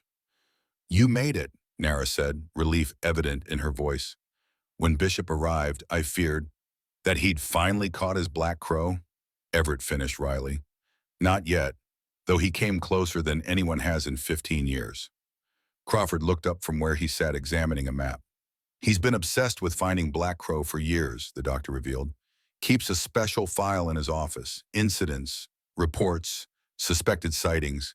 I've seen him reviewing it late at night, especially when drinking." "The man who almost ruined his perfect military record," Nara observed. "The one loose end he couldn't tie off." "Until now," Everett said grimly. "He's accelerated his timeline. Tomorrow's seizure isn't just about my land. It's about eliminating a threat he's finally managed to identify." "Then we accelerate our timeline as well," Nara decided. "The investor dinner begins in 3 hours. Bishop will be occupied, his security focused on protecting his distinguished guests." Everett glanced around the gathering, noting several faces he hadn't seen before. Men and women, both native and white, their expressions marked by the same quiet determination he saw in Nara. "Who are they?" he asked quietly. "Representatives from the 17 families," Nara explained, "plus 2 tribal elders who survived Jade Valley. They've been assembling gradually over the past week, staying hidden in various locations." One of the men, weathered, bearded, with the calloused hands of a lifetime farmer, stepped forward.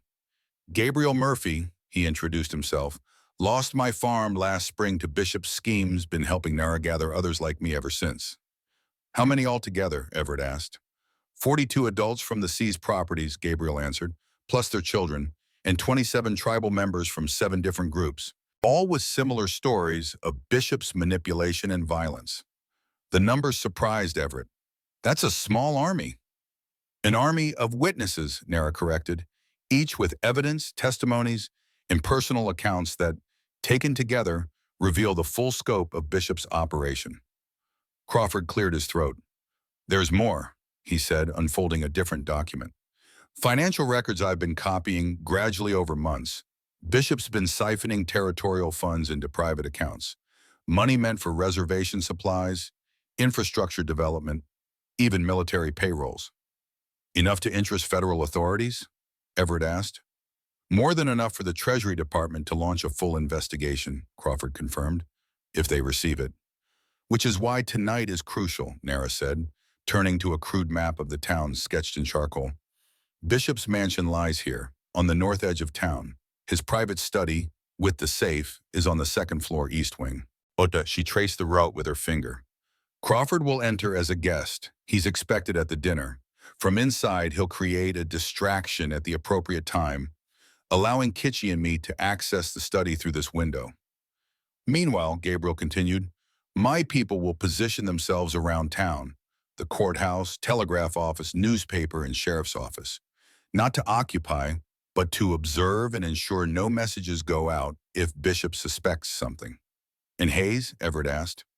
Will be at the dinner, ostensibly providing security, Nara replied, but positioned to intercept anyone heading toward the study wing.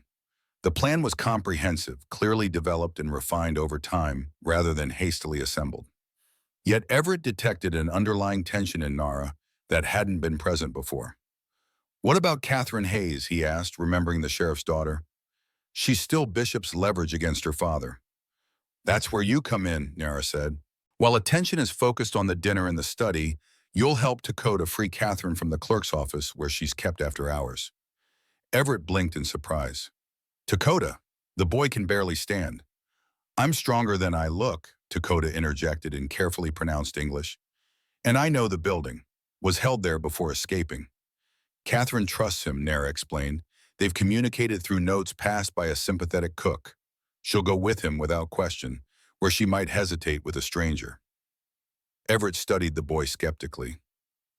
Though clearly improved from his earlier condition, Dakota still showed signs of weakness, his complexion too pale, his movements careful to avoid straining his wound. If things go wrong, he began. I can still run, Dakota interrupted with surprising firmness, and I know how to hide. Been doing both my whole life. The quiet dignity in the boy's declaration silenced Everett's objections. He recognized in Dakota the same resilience he had seen in Nara 15 years ago, a spirit that refused to be diminished by circumstance. All right, he conceded, but you follow my lead, understand? No heroics. Dakota nodded, a flicker of respect showing in his dark eyes. There's one more piece, Nara said, reaching into her leather pouch. She withdrew several sealed envelopes, messages to key territorial officials and one federal judge, detailing Bishop's crimes with supporting evidence. If we succeed in retrieving the contents of the safe, these will be dispatched immediately by riders positioned at the edge of town. And if we fail, Everett asked quietly. A solemn silence fell over the group. It was Gabriel who finally answered. If you fail, we still move forward at dawn. The 17 families will occupy the courthouse with their evidence. The tribal representatives will peacefully demonstrate outside. We'll force a public confrontation that Bishop can't simply make disappear. A riskier approach, Nara acknowledged, but one we're prepared to take if necessary. The weight of so many lives, so many futures, settled on Everett's shoulders. These people, from both worlds, had united behind Nara's leadership, risking everything for justice. His participation was no longer about personal redemption, but about responsibility to something larger than himself. Then we'd better not fail, he said simply. As the group dispersed to make final preparations, Everett found himself alone with Nara beside the covered lantern. In its muted glow, the scar on her face stood out in sharp relief, a permanent reminder of violence survived, of resilience. You've built something remarkable, he said quietly. This alliance, it shouldn't be possible. Shared suffering creates stronger bonds than shared prosperity, Nara replied. Bishop never understood that by targeting both settlers and tribes, he was creating a common enemy. Still, Everett persisted, to bring together people with generations of conflict between them. It wasn't easy, she admitted. Trust had to be earned, again and again. But people can surprise you when given the chance. The farmer who lost everything found compassion for the Apache who had lost even more. The warrior who grew up hating white settlers stood beside them when Bishop's men came to burn their homes. She gazed around the camp, where tribal members and settlers worked side by side in quiet preparation. This is more than an alliance against Bishop. It's a glimpse of what could be if men like him didn't profit from keeping us divided. The vision she described resonated deeply with Everett. He had spent 15 years hiding from the world, atoning through solitude. Nara had spent those same years building connections, creating something new from the ashes of tragedy. When this is over, he found himself saying, whatever happens, thank you for showing me this was possible. Nara studied him for a moment, then reached out to touch his arm lightly. It's not over yet, Black Crow, she said, using the name with a gentle familiarity that stirred something long dormant in his chest. And when it is, perhaps you'll find there's still work for a healer who sees beyond the divisions others create. Before he could respond, Kitchi approached, carrying weapons and dark clothing for their night mission. The moment of connection passed, but its warmth lingered as they turned to final preparations. The town of Copper Junction glowed with unusual brilliance against the desert night. Bishop's mansion stood apart from the modest buildings that comprised the main settlement, its windows blazing with light for the investor dinner. Carriages lined the circular drive, bringing territorial officials and Eastern businessmen to celebrate what Bishop had surely presented as a visionary development opportunity. From their vantage point on the low ridge overlooking the town, Everett and Dakota observed the scene. The boy had insisted on walking the entire way himself, though Everett noted how he occasionally steadied himself against rocks or brush when he thought no one was watching. Lots of guards, Dakota observed, pointing toward the dark figures patrolling the mansion grounds. Expected for an event this size, Everett replied, but they're concentrated around the main entrance and banquet hall. The east wing should be quieter. They watched as Crawford's carriage arrived, the doctor emerging in formal evening attire to be greeted by a footman. Hayes stood near the entrance, his sheriff's badge catching the lamplight as he checked each arrival. Now we wait for the signal, Everett said, shifting his attention to their own target, the Territorial Administration building several streets away from the mansion. Its windows were mostly dark, except for the clerk's office, where, according to their intelligence, Catherine Hayes would be working late to prepare documents for the following day's property seizures. How did you become Black Crow? Dakota asked suddenly, his young voice curious in the darkness. Everett glanced at him in surprise. It's not a bedtime story, boy. I know, Dakota replied seriously, but I want to understand. Something in the simple honesty of the request broke through Everett's habitual reticence. It started with one family, he said quietly, a woman and her children who came to the medical tent with fever. Standard procedure was to treat and release them back to their village. But I'd seen the deployment orders, a pacification operation scheduled for dawn the next day. He paused, the memory still vivid after 15 years. I couldn't directly warn them. Would have been court-martialed immediately. So I marked their map with a black crow, told them the symbol meant danger, that they should gather their people and move before sunrise. And they believed you? Dakota asked. Enough to leave, at least, Everett nodded. When the troops arrived, they found an empty village. No casualties, no battle, no glory for the officers seeking promotions. There was an investigation, but no one suspected the Army surgeon who treated some fever cases the day before. So you kept doing it, Dakota surmised. When I could, Everett confirmed. Not always warning directly, sometimes leaving medical supplies with notes, sometimes creating distractions to delay operations. Small acts of resistance that felt woefully inadequate against the machinery of conquest. Until Jade Valley, Dakota said softly. Everett's jaw tightened. I arrived too late there. The attack was already underway when my medical wagon reached the site. I could only try to save those still living, hide the few children I found alive. His voice dropped almost to a whisper. One of them was your aunt. Dakota absorbed this in thoughtful silence. Then, with the straightforward wisdom of youth, he said, So you became a crow because crows are clever, but also because they stay when others leave. The observation startled Everett with its perception. I suppose that's true, he acknowledged. My people say crows carry messages between worlds, Dakota continued. Maybe that's what you were doing, carrying messages between your world and ours.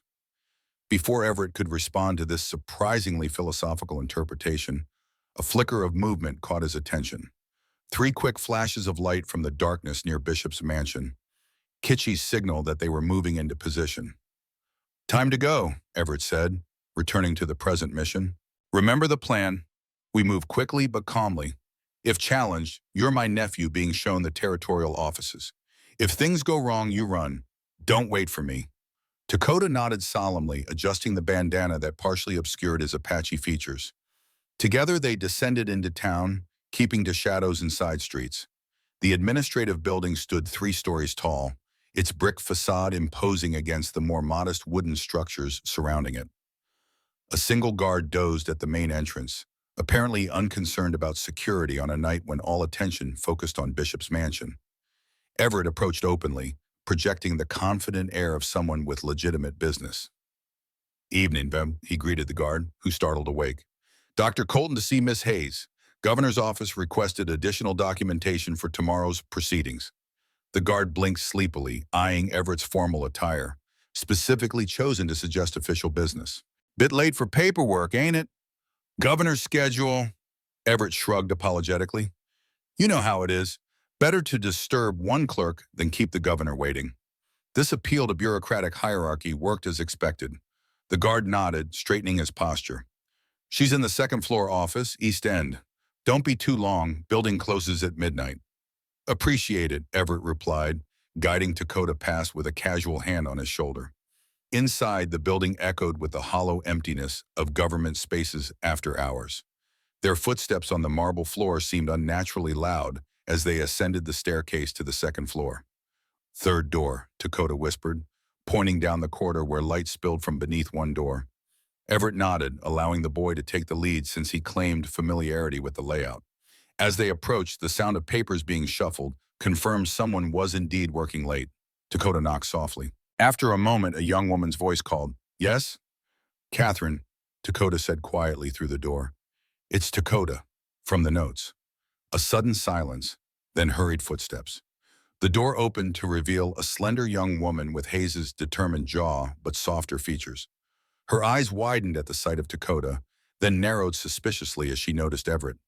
It's okay, Dakota assured her quickly. He's with us, with Nara. My father? Catherine asked, her voice betraying concern beneath a practiced composure. Is helping us tonight, Everett answered. But we need to move quickly. Is anyone else in the building besides the guard downstairs? Catherine shook her head. Just me. Bishop wanted these documents processed for court first thing tomorrow. She gestured toward a stack of official-looking papers on the desk.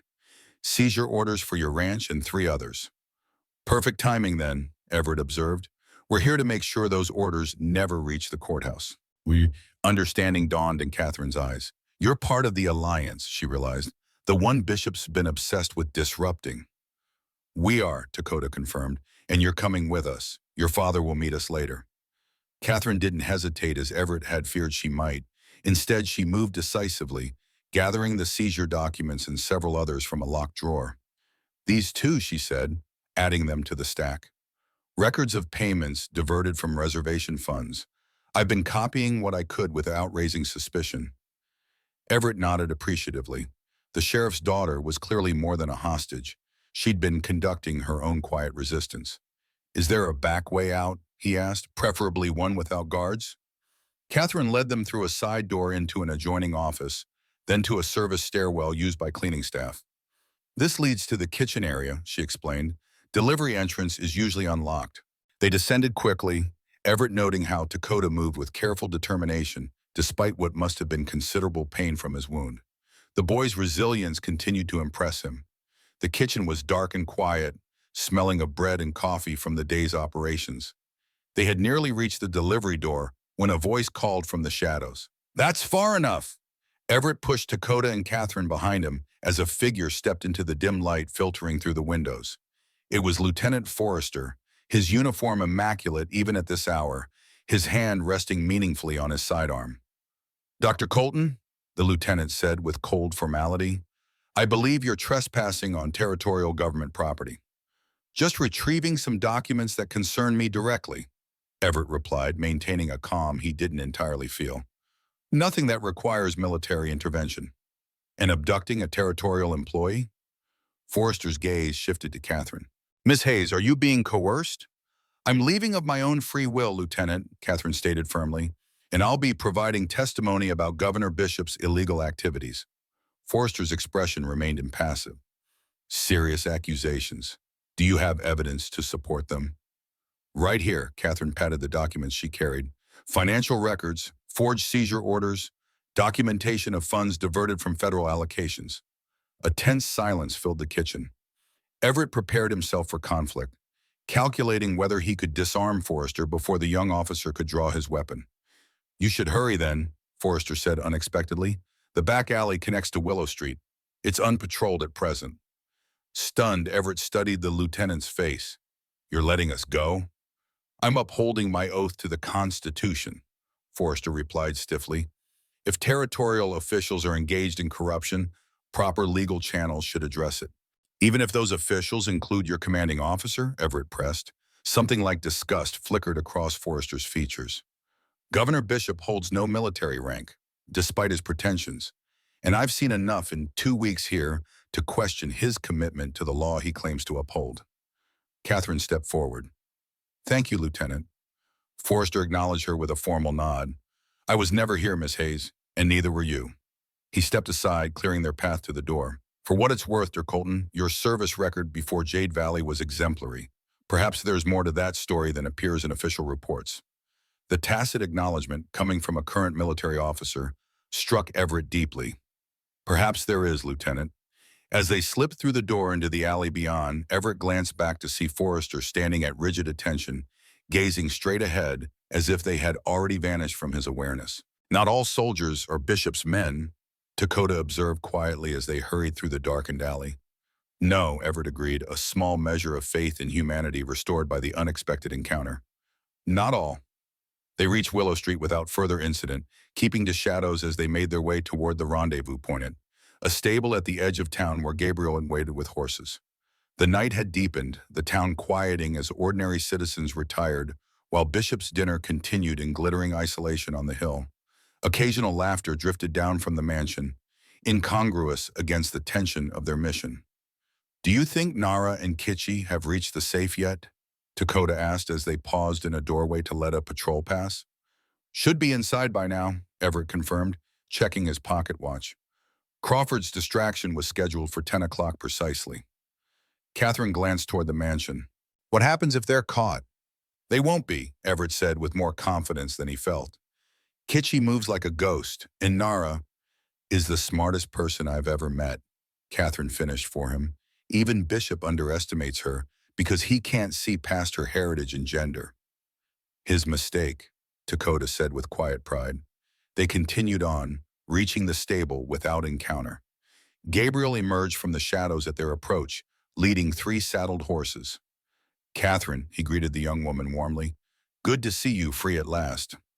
"These are what you need," she said, handing him the documents. "Everything to prove Bishop's corruption, plus the forged seizure orders for tomorrow." Gabriel accepted them reverently, securing them in a saddlebag. "And the others? Any word?" "Nothing yet," Everett replied, "but the dinner continues. No alarm has been raised." As if summoned by his words, the distant sound of shouting erupted from the direction of the mansion. Moments later, 3 riders appeared on the road from town, moving at breakneck speed toward the stable. Everett tensed, reaching for the pistol concealed beneath his coat. But Gabriel's hand on his arm stopped him. "It's them," the farmer confirmed, recognizing the riders. Nara, Kitchi, and Crawford reined in their horses sharply as they reached the stable, dismounting with urgent haste. "We need to move," Nara ordered without preamble. "Bishop knows. Someone warned him." "You got the safe contents?" Everett asked. "Everything," Kitchi confirmed, patting a bulging satchel. "But a guard spotted us leaving. Crawford created another distraction, but it won't hold for long." "They'll search the town," Crawford added. his evening clothes disheveled and stained with what looked like wine. "Starting with your ranch, Mr. Colton." "Then we ride for the meeting place now," Gabriel decided. "Everyone's gathered there already." "What meeting place?" Everett asked as they mounted quickly.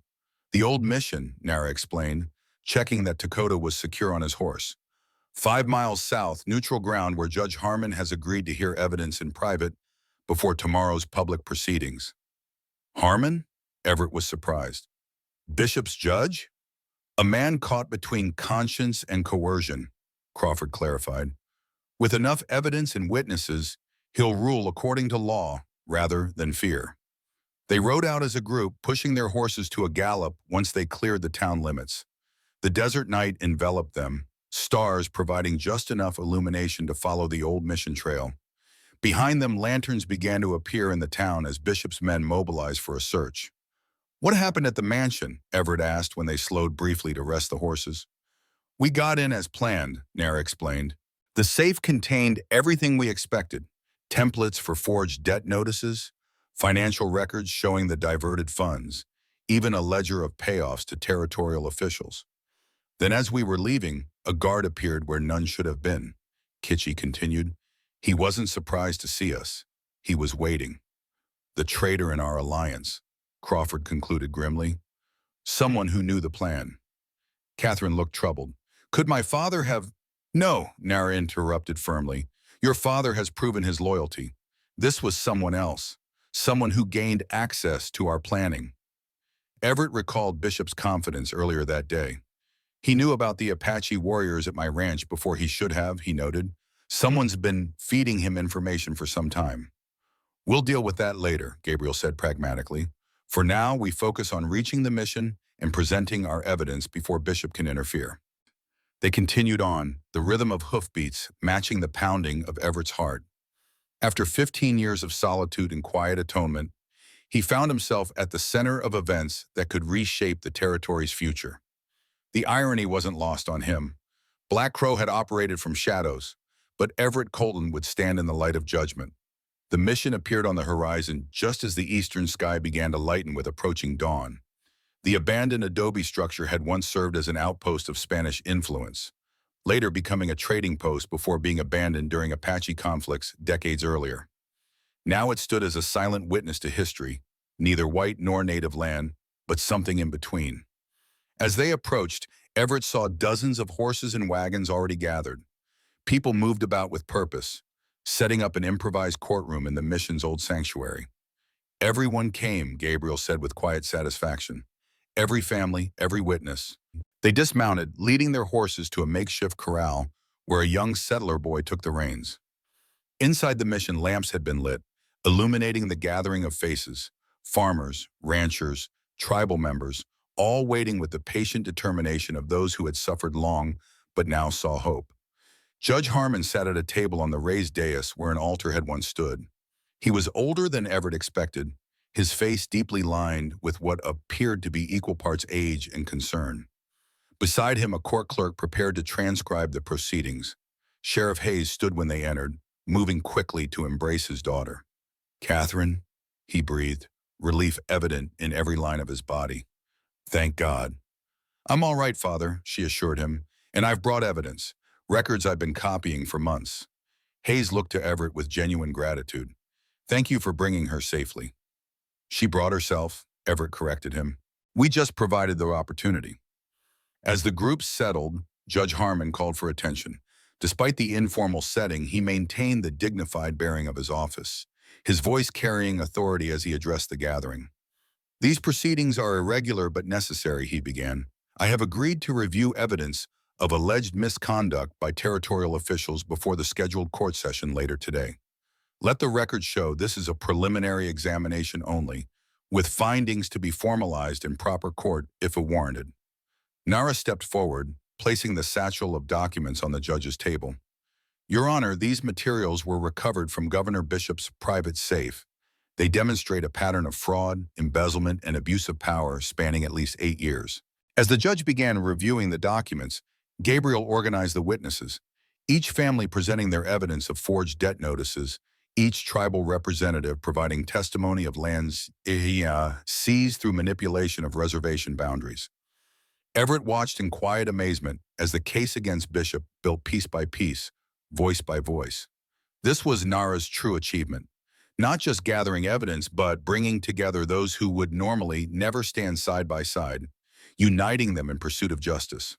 Crawford presented medical records as showing deaths ruled accidental that were clearly homicides.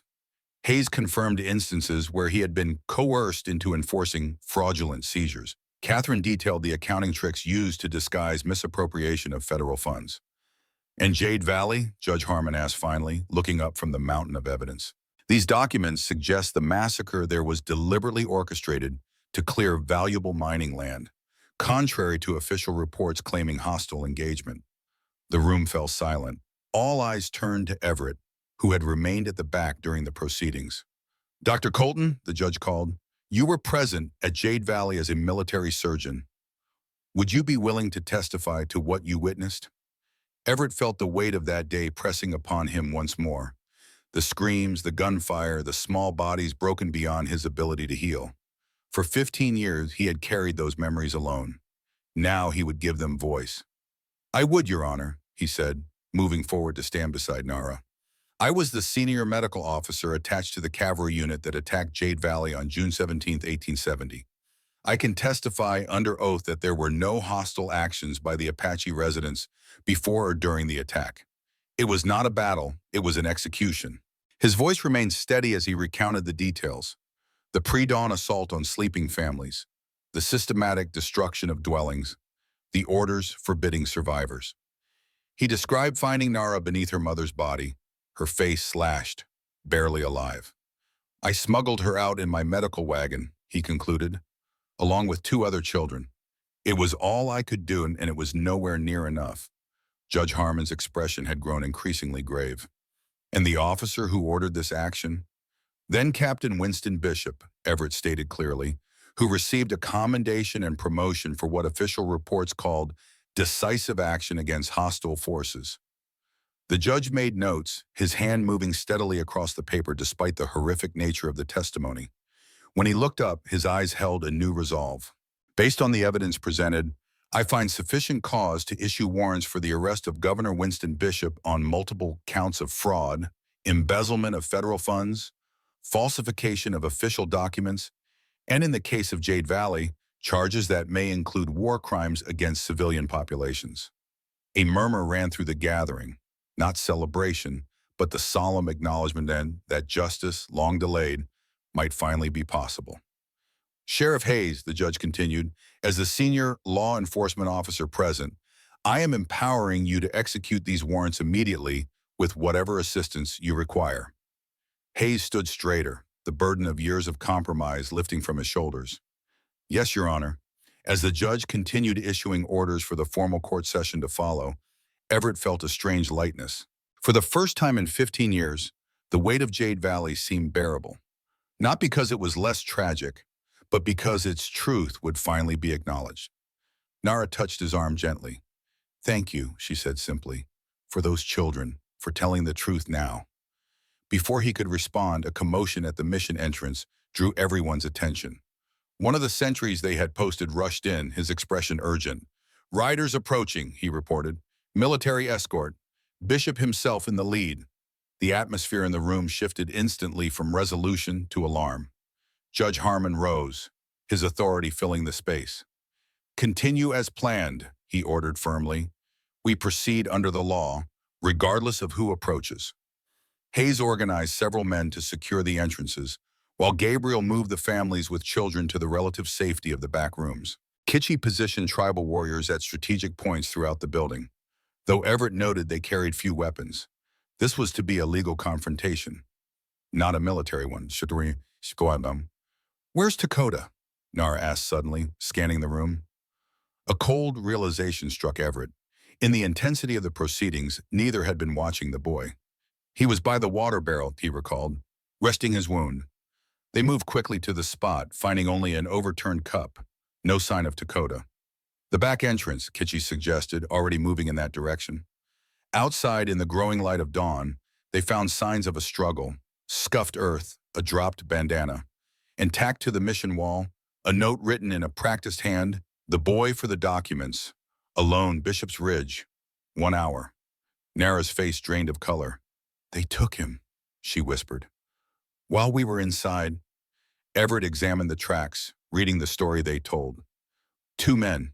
One held him, while the other wrote the note. They rode north toward the ridge. Kitchy knelt, touching the disturbed earth. Not soldiers, he observed. Bounty hunters, or from the boot prints. Bishop's irregular forces. The approaching riders were visible now, dust rising behind them as they crossed the desert toward the mission.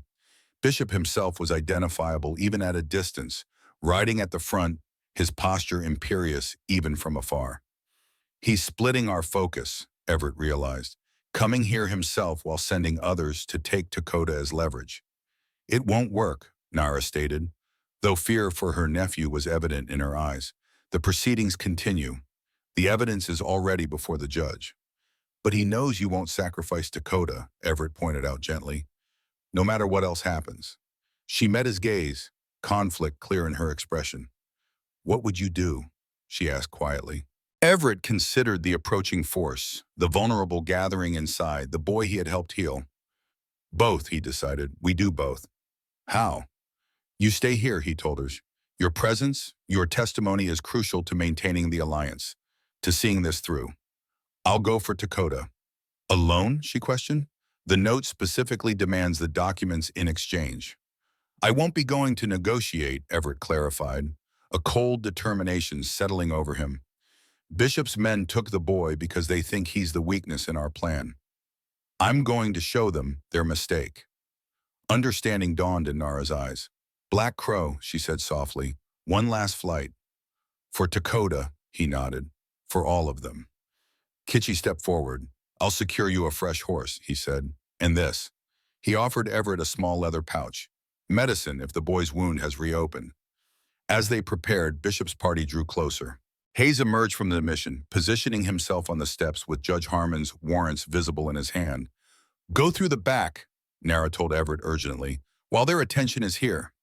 He mounted the horse Kitchy had readied, checking the pistol secured in his belt. As he prepared to ride out, Nara caught his arm. 15 years ago, you saved me, she said, her voice steady despite the emotion in her eyes. Today I ask you to save him. But Everett, she held his gaze firmly. This time, come back yourself. The simple request, with all it implied about a future beyond this day, struck him deeply. I will, he promised. As he rode away from the mission, taking a hidden arroyo that would shield his departure from Bishop's approaching force, Everett heard the formal challenge of Hayes's voice carrying across the morning air. Governor Winston Bishop, I have warrants for your arrest on multiple counts of fraud, embezzlement, and crimes against civilians. I order you to surrender yourself to the court's authority. The confrontation at the mission would proceed without him. His task now lay ahead on the rocky prominence locals called Bishop's Ridge, a final reckoning 15 years in the making.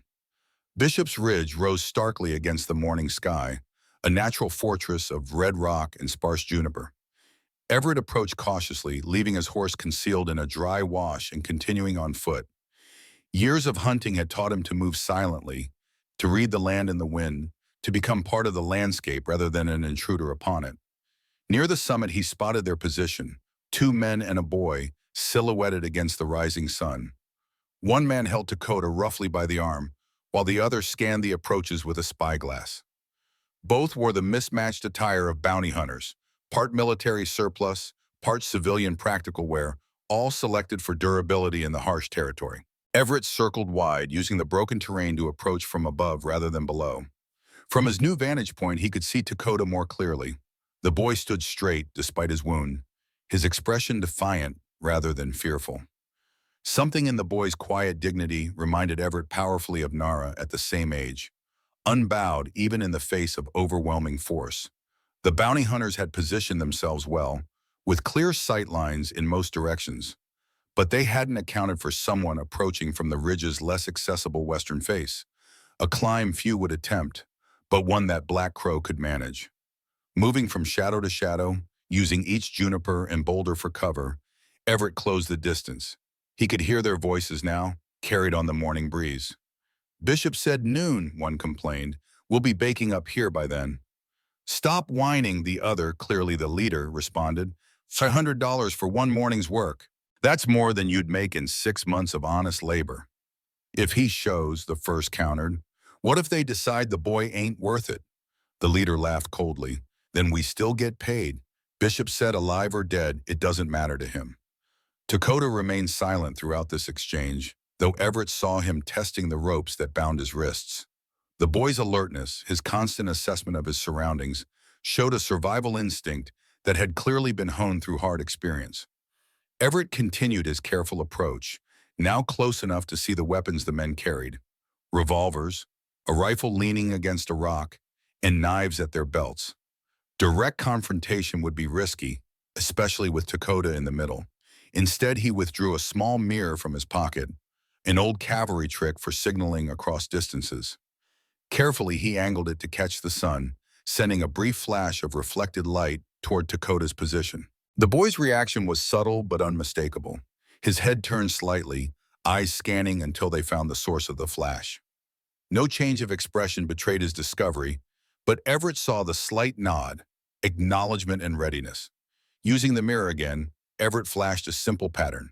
3 quick flashes, pause, 2 flashes. An old Apache signal meaning prepare to move. Whether Dakota recognized its specific meaning was less important than ensuring the boy knew help had arrived. The leader of the bounty hunters checked his pocket watch, then spat on the ground. Almost time. You keep the boy covered. Shoot if anything seems wrong. Everett watched the second man move to a slightly elevated position. Rifle now in hand, the separation created the opening he needed. Moving with deliberate care, he circled behind the rifleman, approaching from his blind spot. The man's attention was focused down the trail, expecting approach from that direction. In one swift motion, Everett closed the final distance, clamping one hand over the man's mouth while the other delivered a precise blow to the base of his skull, not enough to kill, but sufficient to render him unconscious. The rifle clattered slightly as Everett lowered the unconscious man to the ground. He froze, listening to determine if the sound had alerted the leader. "Thompson?" the leader called. "You see something?" When no response came, the man drew his revolver. "Thompson, report."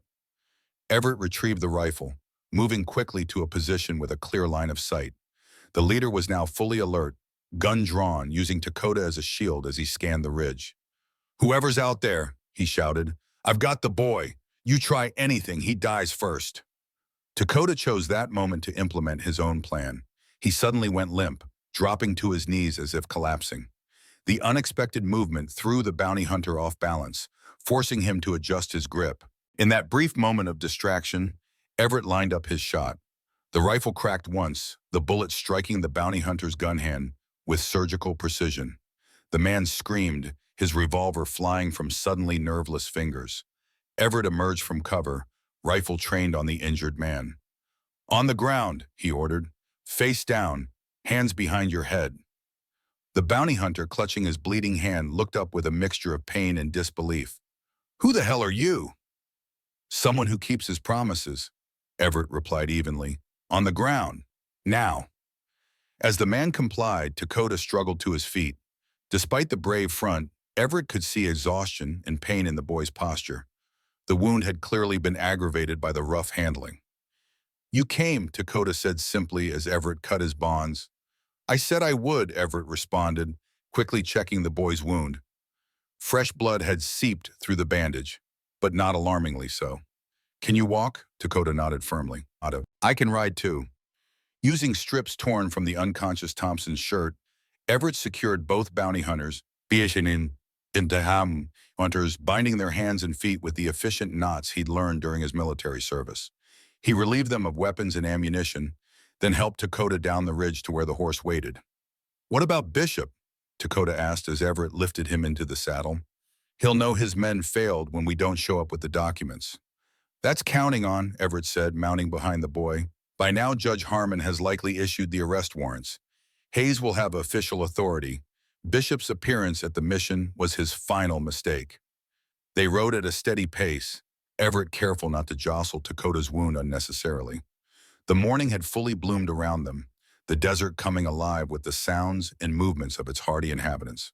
Birds called from the sparse vegetation, lizards darted between rocks, and in the distance, dust rose from the trail leading back to the mission. As they crested a small rise, the mission came into view below. What they saw made Everett rein in sharply. The peaceful gathering had transformed into a tense standoff. Bishop and approximately 10 men, a mix of deputies and soldiers, had dismounted in the mission yard. Hayes and Judge Harmon stood on the steps, warrants still visible. Behind them, the settlers and tribal members waited in tense formation, united in their determination to see justice done. "We're too late," Dakota said worriedly. "They're going to fight." Everett studied the scene, noting the positions, the body language. "Not fighting yet," he observed. "Negotiating. Bishop still thinks he has leverage." "Us," Dakota realized. "He's waiting for his men to bring me in as a hostage." "Which means we still have an opportunity," Everett decided, urging the horse forward. As they approached the mission, snippets of conversation became audible. Bishop's voice carried clearly in the morning air, his tone commanding despite the precariousness of his position. "Clearly fabricated evidence assembled by malcontents and Indian troublemakers," he was saying to Judge Harmon. "Surely you see the political manipulation at work here." "The evidence speaks for itself, Governor," Harmon replied firmly. "Financial records in your own hand, forged documents with matching templates found in your safe, witness testimony corroborated by physical evidence." "Testimonies can be bought," Bishop dismissed arrogantly. "Documents can be forged. This entire proceeding is irregular and without legal standing." "Yet you came yourself," Hayes pointed out, "with armed men, despite having no jurisdiction over a judicial proceeding." Bishop's composure slipped momentarily. "To protect the territorial government from insurrection," he snapped. "These people are attempting to overthrow lawful authority through fraudulent accusations." From their position on the approach, Everett could see Nara standing slightly behind Hayes, her face set in determined lines. Crawford and Gabriel flanked her, the alliance leadership presenting a united front. "Now," Everett told Dakota quietly, "we end this." They rode forward at a deliberate pace, emerging from the brush into full view of the assembled groups. A murmur ran through the crowd as they were spotted. Bishop turned sharply, his expression cycling rapidly from confidence to disbelief to carefully concealed rage. "Looking for these men, Governor?" Everett called as they approached. "Your bounty hunters won't be joining us. They're currently contemplating their career choices while tied up on your ridge." Relief washed over Nara's face at the sight of Dakota, safe if somewhat worse for wear. Bishop, however, maintained his political mask, the practiced smile that never reached his cold eyes. "Dr. Colton," he greeted with forced cordiality, "I see you found the boy. My men reported an Apache child wandering alone in dangerous territory. They were simply providing protective custody until proper authorities could assume responsibility." "Strange definition of protective custody," Everett observed dryly, dismounting and helping Dakota down. "Most protective arrangements don't involve ropes and threats." As Dakota moved to Nara's side, Everett advanced to stand beside Hayes, directly facing Bishop. The governor's facade was cracking around the edges, the controlled politician giving way to the ruthless military man beneath. "It's over, Bishop," Everett said quietly. "The evidence is before the court. The witnesses have testified. There's no one left to intimidate or bribe." "Nothing is over until I say it is," Bishop hissed, dropping the pretense. "Do you have any idea who you're dealing with? The connections I have? The men who answer to me?" "We know exactly who we're dealing with," Everett replied evenly. "A man who ordered the massacre of an Apache village to access silver deposits, who forged debt notices to steal land from honest settlers, who embezzled federal funds meant to feed reservation families." Bishop's hand moved toward his coat, where Everett suspected a concealed weapon waited. Hayes saw it too, his own hand shifting to his holster. "Don't," the sheriff warned. "You're under arrest, Bishop. Whether you face that with dignity or in chains is your choice." For a moment, tension crackled in the air, Bishop calculating his odds, measuring the distance to his men, assessing whether loyalty to him would overcome their respect for legal authority. Then, unexpectedly, he laughed, a harsh sound devoid of humor. "You think this ends with me?" he asked, looking around at the assembled witnesses. The territory was built by men like me, men who understand that progress requires decisive action. Remove me and another will take my place. The weak will still fall before the strong. Perhaps, Judge Harmon acknowledged, stepping forward, but today the law stands with those you deemed weak. Winston Bishop, you are hereby remanded into custody to face trial for fraud, embezzlement of federal funds, falsification of official documents, and in the matter of Jade Valley, crimes against civilian populations. At the judge's signal, Hayes moved forward with manacles. For one tense moment, it seemed Bishop might resist physically. Then, with a final calculating glance at his men, who had begun to back away, unwilling to oppose judicial authority directly, he extended his wrists. This isn't justice, he spat, as the manacles closed around his wrists. This is the death of progress. The territory will stagnate without visionaries willing to make difficult decisions. There's a difference between difficult decisions and criminal ones, Everett replied. Something you never learn, despite all your power. As Hayes led Bishop away, the tension that had held the gathering in its grip gradually dissipated.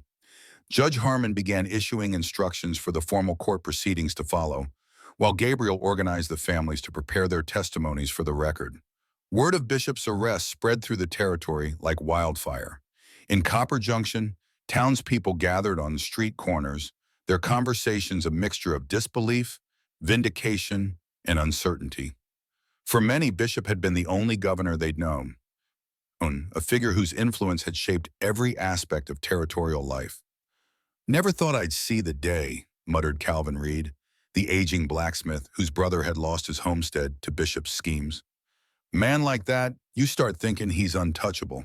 Outside the general store, Martha Wilkins, whose late husband had been a deputy under Hayes before Bishop's pressure forced his resignation, openly wept. James would have wanted to see this, she said, dabbing at her eyes. Said that man would answer for his crimes someday. Not everyone celebrated. Several business owners who'd benefited from Bishop's favoritism closed their shops, faces grim as they contemplated their uncertain futures. At the Silver Dollar Saloon, a mining executive hurriedly packed documents into a valise, aware that Bishop's fall would inevitably expose his own corrupt dealings.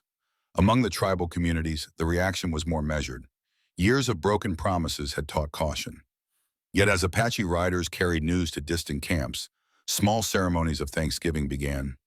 Not in celebration of a man's downfall, but in recognition that perhaps justice was still possible in a world that had shown them little. It's just the beginning, Samuel Whitefeather, an elder from a neighboring tribe, told his people as they gathered around evening fires. The truth is out, but changing hearts takes longer than changing laws. Back at the mission, representatives from various communities approached the judge with both gratitude and practical questions about the transition ahead. Territorial governance would need to be reorganized, corrupt officials replaced, stolen lands returned, challenges that would require continued vigilance and cooperation across traditional dividing lines. Nara approached Everett, Dakota at her side. The boy looked exhausted but triumphant, his natural resilience overcoming the trauma of his brief captivity. Nara approached Everett, Dakota at her side. The boy looked exhausted but triumphant, his natural resilience overcoming the trauma of his brief captivity. Thank you, she said simply, for bringing him back. He did most of the work himself, Everett acknowledged with a nod toward Dakota. Quick thinking with that collapse. Created just the distraction I needed. The boy shrugged, though pride shone in his eyes. Figured one of us needed to do something useful. Crawford joined them, medical bag in hand. Let me check that wound, he insisted, guiding Dakota to a nearby bench. Bounty hunters aren't known for their gentle handling. As the doctor tended to Dakota, Nara and Everett found themselves momentarily alone amid the bustling activity of the mission yard. So, she said quietly, Black Crow has completed his final flight. Perhaps, Everett acknowledged, but Everett Colton might be ready to start a new journey. The simple statement contained volumes of meaning, an acknowledgement that hiding in solitude was no longer his path, that the future might hold something beyond atonement in isolation. Nara studied him thoughtfully. What kind of journey did you have in mind? Before he could respond, Gabriel approached with urgent news. Judge Harmon has ordered immediate restoration of all seized properties, he reported with satisfaction. Territorial marshals are being dispatched to oversee the process. The 17 families can return home as early as tomorrow. "And the tribal lands?" Naramara asked. "A federal Indian Affairs representative has been summoned from Santa Fe," Gabriel confirmed. "The judge has recommended full investigation of reservation boundary disputes, with particular attention to mineral rights improperly allocated to mining interests."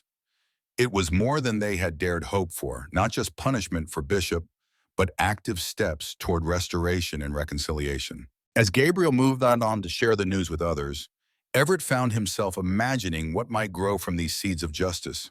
Communities working together rather than against each other. Bridges built across divisions that had seemed unbridgeable. "You asked about my journey," he said, turning back to Nara. "I was thinking it might involve healing more than just physical wounds. Building something that serves both our peoples." Understanding dawned in her eyes. "A clinic," she surmised, "where traditional medicine meets your training. At the boundary between territories," Everett suggested, "belonging fully to neither world, but accessible to both." The vision he described aligned perfectly with what she had built in her alliance. Not erasing differences, but finding strength in them, creating something new from elements that others insisted must remain separate. "Dakota could use a teacher," she observed, "someone to show him both healing traditions. And I could use a partner who understands both worlds," Everett countered. "Someone with the vision to see beyond artificial boundaries." The proposal, for it was that, though couched in practical terms, hung in the air between them. Nara's expression softened, the warrior giving way momentarily to the woman beneath. "15 years ago, you saved a child with no thought of repayment," she said quietly. "Today that debt is balanced. Whatever comes next between us starts from equality, not obligation." "I wouldn't want it any other way," Everett assured her. Their conversation was interrupted by Dakota, returning with his wound freshly bandaged by Crawford. "Judge says we can go to the memorial site tomorrow," the boy reported, "after Bishop's formal arraignment." Everett understood immediately what he meant. The mass grave at Jade Valley, where so many of Nara's people lay in earth stained by violence.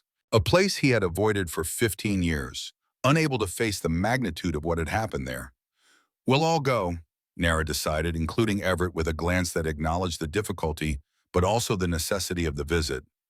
To remember and then to build something new.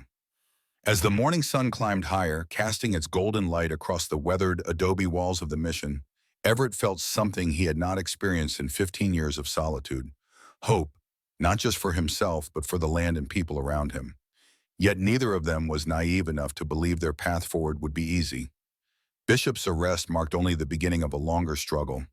Around them, decades of mistrust between settlers and natives wouldn't dissolve overnight. Many in town would resent a clinic that served both communities equally. The territorial government, purged of Bishop but still built on his foundations, would resist change. Even among their own allies, some would question the partnership between a former Army doctor and an Apache leader. "It won't be simple," Everett said, voicing the thought that had passed between them. "There are those who will fight us every step of the way." "Nothing worth building ever is," Nara replied, her eyes on Dakota as Crawford finished bandaging his wound. "But we have something Bishop and men like him never understood." "What's that?" "Healing requires both strength and softness," she said, "the courage to cut away what's poisoned and the patience to nurture what remains." Her scarred face turned toward him, resolute yet gentle. "We have both."